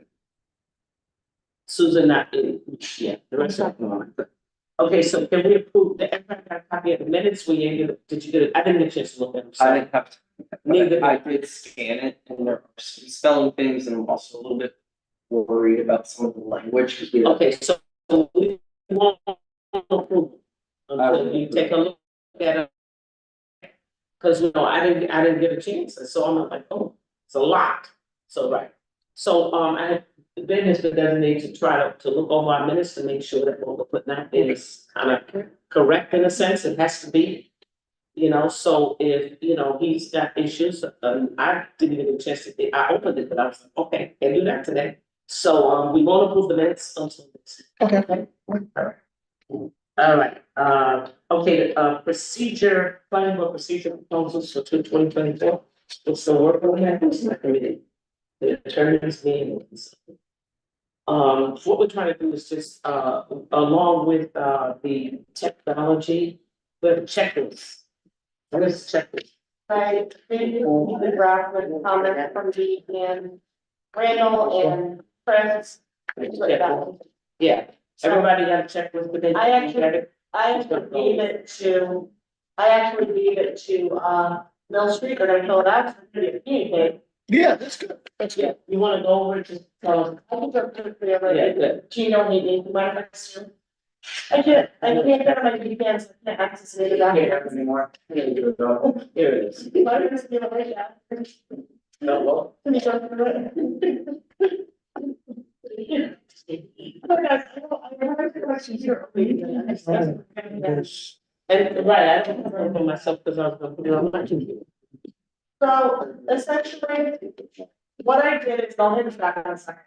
What I did is with the input from the chapter is I went on the website. So I first took the application and copied the application onto the all the. Then I took the EAF with the seeker info and added that in here. And then what I did, I copy and pasted the site plan, like from the site plan on part of the code, and copy and pasted on here. And then Christian went through it and added additional information. So there's two major changes besides the. One is, and then I agree with. We're gonna have them start doing a project narrative that includes this information, and the project narrative is already on the application. But it's just a little text box. Once this is done, we actually go back and revise the application. And we'll just add more lines, let's add a whole line and say, I think we should add that one and say like see attached. You know what I mean, like circle attached, or people visually write out stuff, so allow them to. Or when it gets on, when we do the technology of the box. Yeah. Yeah. Text box. So we'll allow the narrative, and then what we'll do is we check back survey on that part. Then the next thing is your code already allows for pre-submission meetings. But Mill Street would have been pre-submission, they usually call HHN, there's a lot of their pre-submission meetings, but nobody utilizes this and submits full plans. So this becomes a problem, so Fairview is a great example of plans that are not ready that come before the board and then get scrutinized. So the way to prevent this is sketch. So you allow sketch plan in subdivision, correct? But some municipalities have sketch plan in their procedure, and you guys kind of do, you have pre-submission meeting. So what it will be is, it'll be a sketch plan that we don't get as, we might briefly look at it, like you might get as like I did today, but it would be even less informal, and then we could give broad comments for them to go back. And this would be required for all major projects. And that will help these arguments back and forth about SHPO, these arguments back and forth about secret, and these arguments back and forth about putting utility lines and like standard engineering things that really should be on things. And then all these are, and they're gonna have these checks already before they even get to their final. So then, from there, they'll have their site plan submission checklist, and that checklist is going to be precondition, existing condition. These are taken directly from the code and we kind of state about it. But again, really, there wasn't, we extracted from the code, so we did add stuff, but it's not stuff that you can put it in for. For example, the code says proposed utilities, that it said lateral location, storm sewer, sanitary sewer, catch basin, water. But the code doesn't spell that out, but it's implied, all utilities. So then what we're doing now is people say, it doesn't say catch basin, it says utilities, we now have it spelled out that it, utilities includes garbage, water, sewer, catch basins, stormwater, so there's no confusion. And this applies to large projects, we're not, you can waive this on small projects, so if you look at this thing, okay, we're building, remember, the small residents don't come before the planning board. One, two, if they do, it is like a lot line would be this, that'd be something, so this is for site plans are large projects. Subdivision, and then we'll have a separate, they'll have a separate list for subdivision, and we'll separate that in minor and major. So this is solely for site plan, and member site plans, things that require site plans tend to be a little more complicated, they tend to be large development projects. Single family homes and duplexes do not require site plans, city of Hudson, except there might be one instance they do, and that's when I don't think there might be one instance, I don't know off the top of my head, but it's not standard for them to come before. So this is not for your average homeowner, this is for people building 400 new apartments. And I did talk to the city attorney, Andy Victoria talked to the city attorney today. Andy said as long as we don't stray too far, it's in the purview of the board to pass this, as long as it's true to the code. There is nothing in this that contradicts the code. Now, there is something actually doesn't contradict the application, but kind of extrapolates the application. We're gonna go back and do the application, like this comes first, and let's take this and do the application. That's, Any questions? Yeah, just one. So, I mean, I think this is great, it's super thorough. Who polices this? So I submit an application and I say I've done the checklist, and then you get it and it's half done. It'll come to me for doing. And will you kick it back so it doesn't end up on the agenda? Yeah, this what's happening is come to me. I'll look it over and check and say, yes, it address everything. Sketch. So you can put it up here. Okay. Okay. And then there is to stop people being here so long. oh yeah, you only have to be on the agenda for public hearing. There's no guarantee you have to be on the agenda. Like, if the board doesn't think they're ready, they don't have to be on the agenda, unless they're in public. So, so this will prevent unnecessary board time and then time. And I think I've been on the board longer than anyone here, and a lot of them are coming here not ready, expecting for us to do most of their work. So this will cut down, telling them, no, you need to get this, you need to do that. A lot of the applicants have come to the board, and that's before you guys came on the board, where they were not ready. And the board had to send them back and forth. But now we're saying, here's what you need to do it, and then you do it. Because they'll come and then they're back and forth with us. And the idea is if you go back and forth with the applicant, or you even open public. Exactly. So that when you're going to public hearing, unlike 117 or boulevards, the plan's been thought through and your comments are baked into that plan. So if you guys think density is too high, you've already made that, fix that, or you open it in public hearing. And you can shorten that public hearing window down. So instead of doing a public hearing, start a project and running it through the entire project, you can shorten it down to 2 months. Maybe the public hearing could go. People, don't have to come back and, wait for the concerns and the same concern over and over and over again. What's the concern that don't concern us? And then in the software, once the software is done. Yes. What will happen is that there'll be certain sections that are mandatory for you to fill out. So if you don't fill it out, the form is not complete. And we'll be actually. No, I totally get that, but I knew there'd be an Yeah. So, and we'll be able to look at this, all the board members will be able to look at, the submissions and see where they're at as well. But will we, or should it just go? It depends on what level, if they do it electronically, it's gonna come to us and. Yeah, and to, It really is good, everybody. it's gonna go to everybody. Yeah, it's your board to make a determination, I'm just giving recommendations based on. Okay, so in other words, I'm not a checklist, when it gets sent to the board, the checklist is filled out and some like the engineers, CEO will fill it out, depends on like the municipality, but that's the, I'll see it, and I don't really.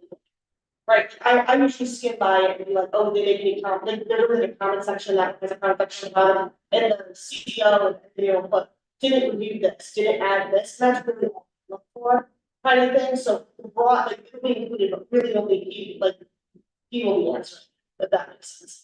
And it helps, it really does. So the first blush is for the completeness, your first analysis run throughs for, not for the actual text, but for the completeness of the application. Yes, is everything there, are the, looking at the plan. Is it a viable application?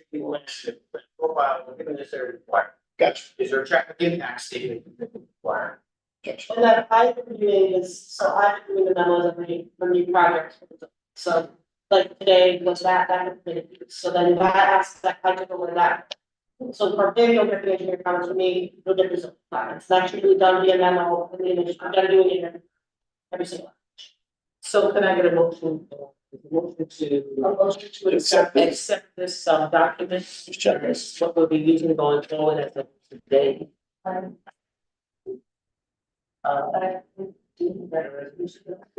Okay, motion to accept, first is Jenny, second is Jean, all in favor? Any opposed? And I don't know if you're interested.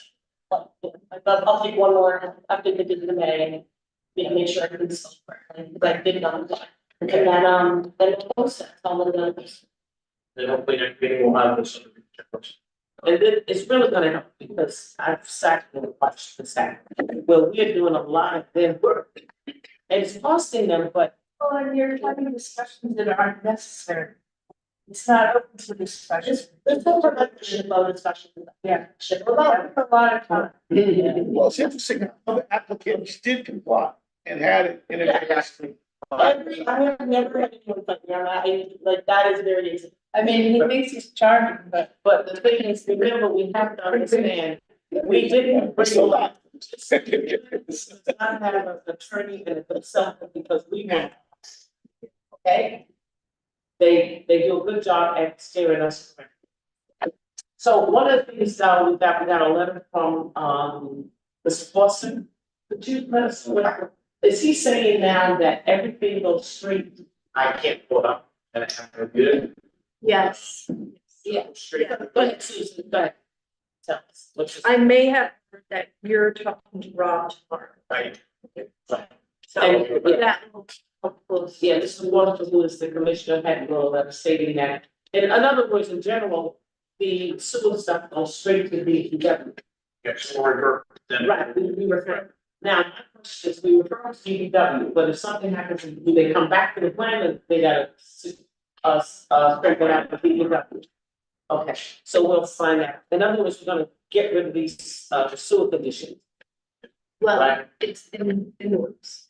Well, we're gonna refer, for us, we're gonna refer Yes, to yeah. DPW, then we And then- won't have to be saying it anymore. The process will, yeah. And anybody that comes up and we see that they're gonna need a sewer extension, instead of having a conversation with them, we're gonna refer them. Can I ask one question, and you can table it if you want to? So just from my education, and I know I'm new, but when someone does a parking and traffic study, and I see like existing conditions, and they look at signage and where people are parked, or where there isn't signage and speed limits, do they take into consideration that some of that may be inaccurate?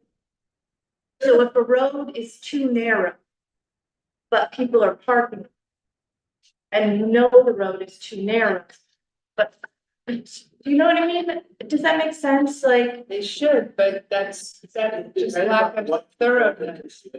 And you skew our reports. And the time of day and neighborhood lights and season. Depending on season, the time of day. Yeah, There you go, summer versus the winter months, really change your parking counts. No, I mean, a road is only physically so many feet wide. And if a road needs to be a certain width to have two-way traffic and parking on one side or both sides, or emergency vehicle access. I actually. Why?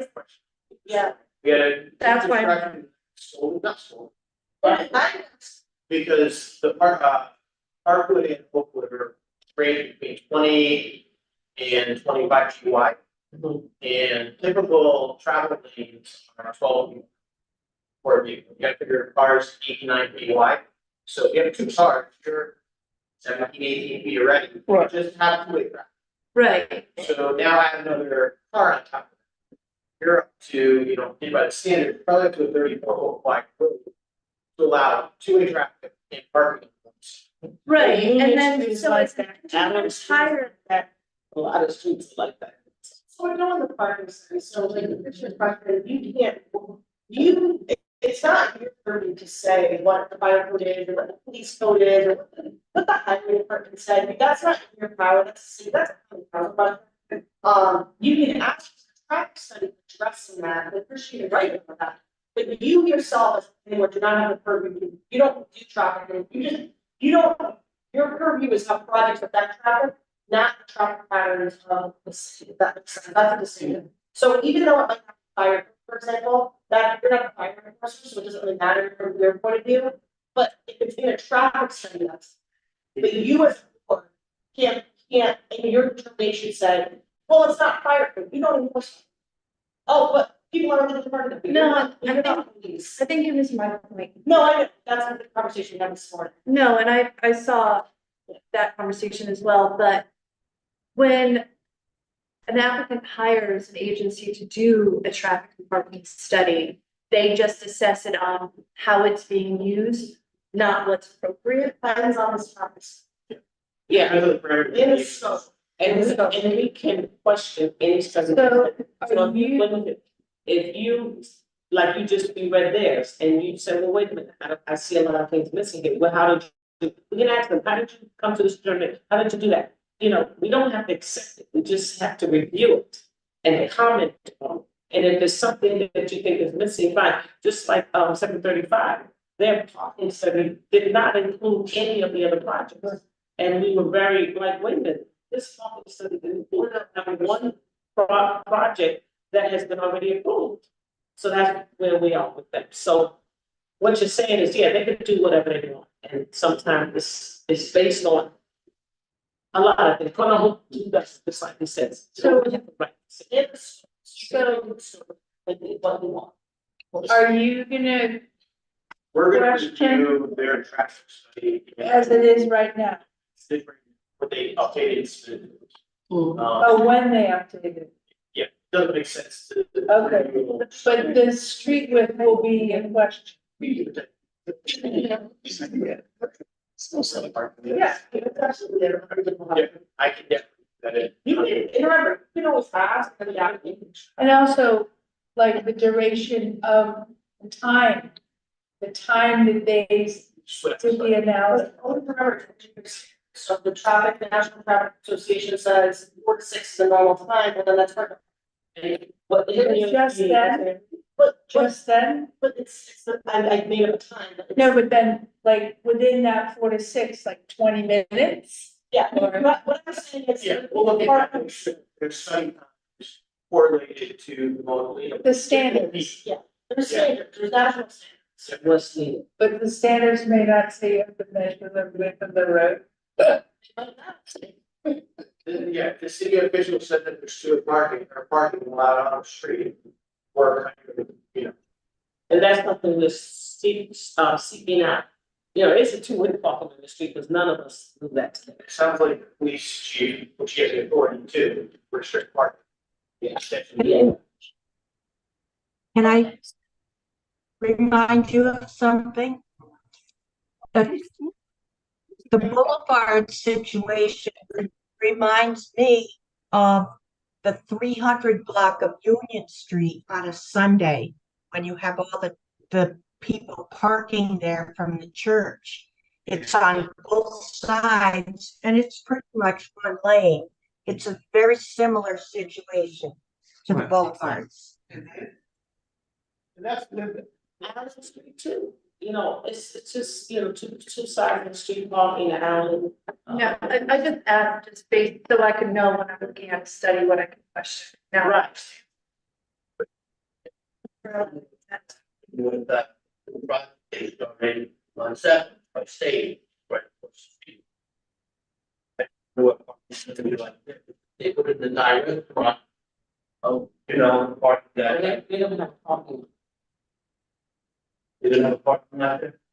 in the back. Okay, wait a minute, we got one other thing. Okay, committee report, Expo, do you have a report for us? Okay, technology, did you let know the update on? Yeah, so the planning board had a meeting last night.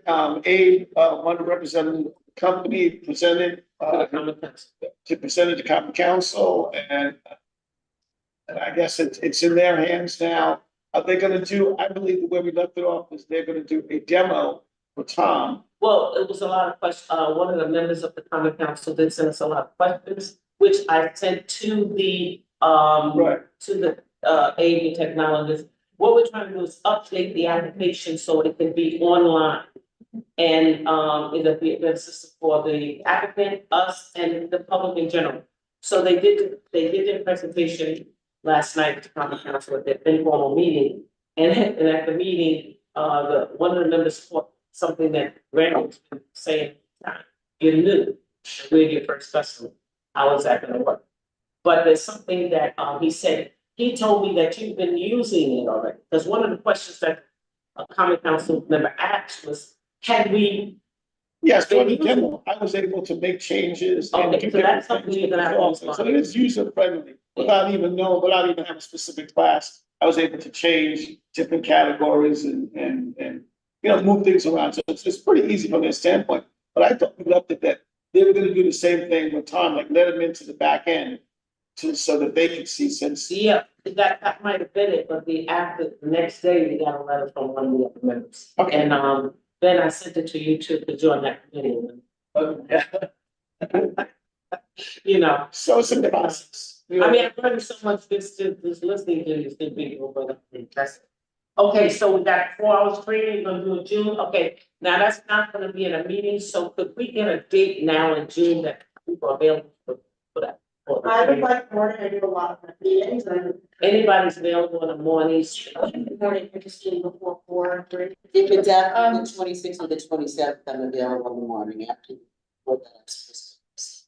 Can we get some, let's do a date, okay, now June, and the earlier the better. Anybody's available on June 3rd? Is this Zoom meeting? It's gonna be a Zoom training. no, I'm available on the 5th, but not the 3rd. If we're looking at mornings, I'm not available. What time are you available? I'm available after 3:30, usually between 3:30 after that. That's. I can do 4. That's really tough. That's 4 stuff for you. Yeah, I'm available all day till 2. Any days you're available at,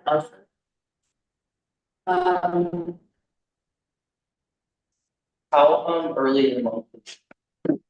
Yes, it can go until we can all get a day. So what Yeah, we- Friday. Friday at 3. Training for 4 hours. You have the 4 hours, when What is it? when you're gonna do. My focus on Basics and,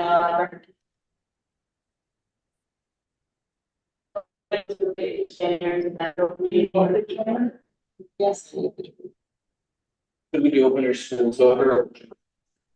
Well, that's what I said, it's later to that. I mean, When you said. How about June 27th? June 27th at 10. That might be my last night. What day is that? How about Thursday? Last month. Are you ready? Are you ready? June. I can do morning. I have to look because I'm not sure if that's the last day of. What am I saying, 27th or 28th? I know I don't have anything in 28th. I don't know. Why don't we just do the 28th, 10? Okay, Is 20. the earliest anybody wants to do? How about you? You're not available? I can't do that, but I can get my. I totally. I could do Thursday, I could do the 27th. I did the 20. Why don't we why don't we have the 28th as a backup? Yeah, we'll do the 27th and then 28th. 10 a.m. the 27th? Right. And then. Well, I'll know when I go home and look at my schedule, but for some reason, 27th is ringing a bell, and that might be my last day. So otherwise, so she'll get back to you. And let you know and we'll figure it out.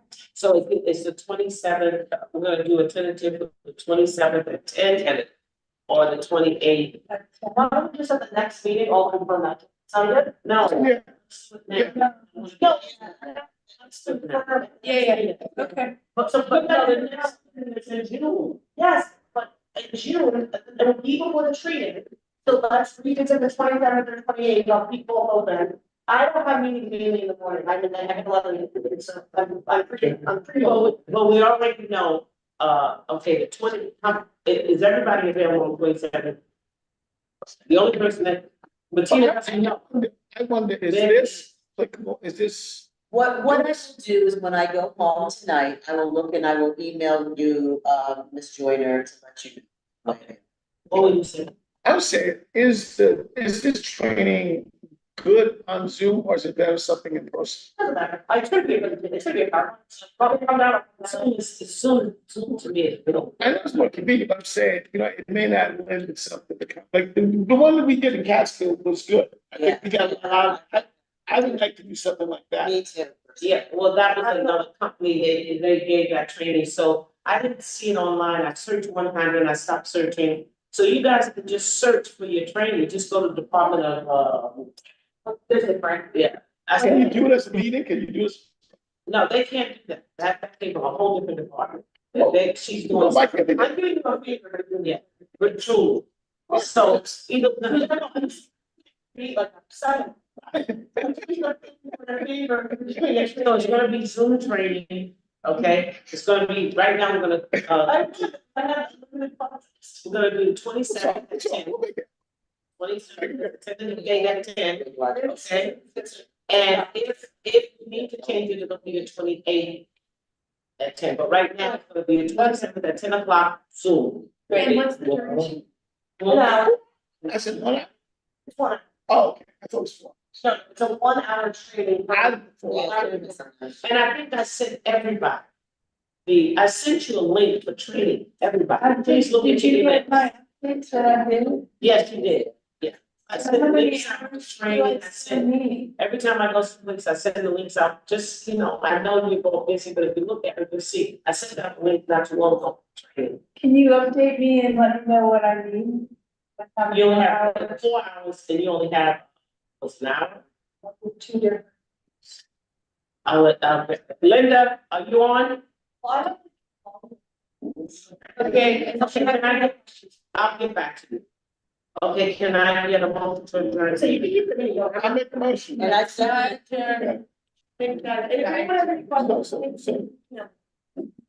Thank you. So adjourn the meeting? Yeah. Meeting. but you have to go to the bathroom. Good night, everyone. Good night.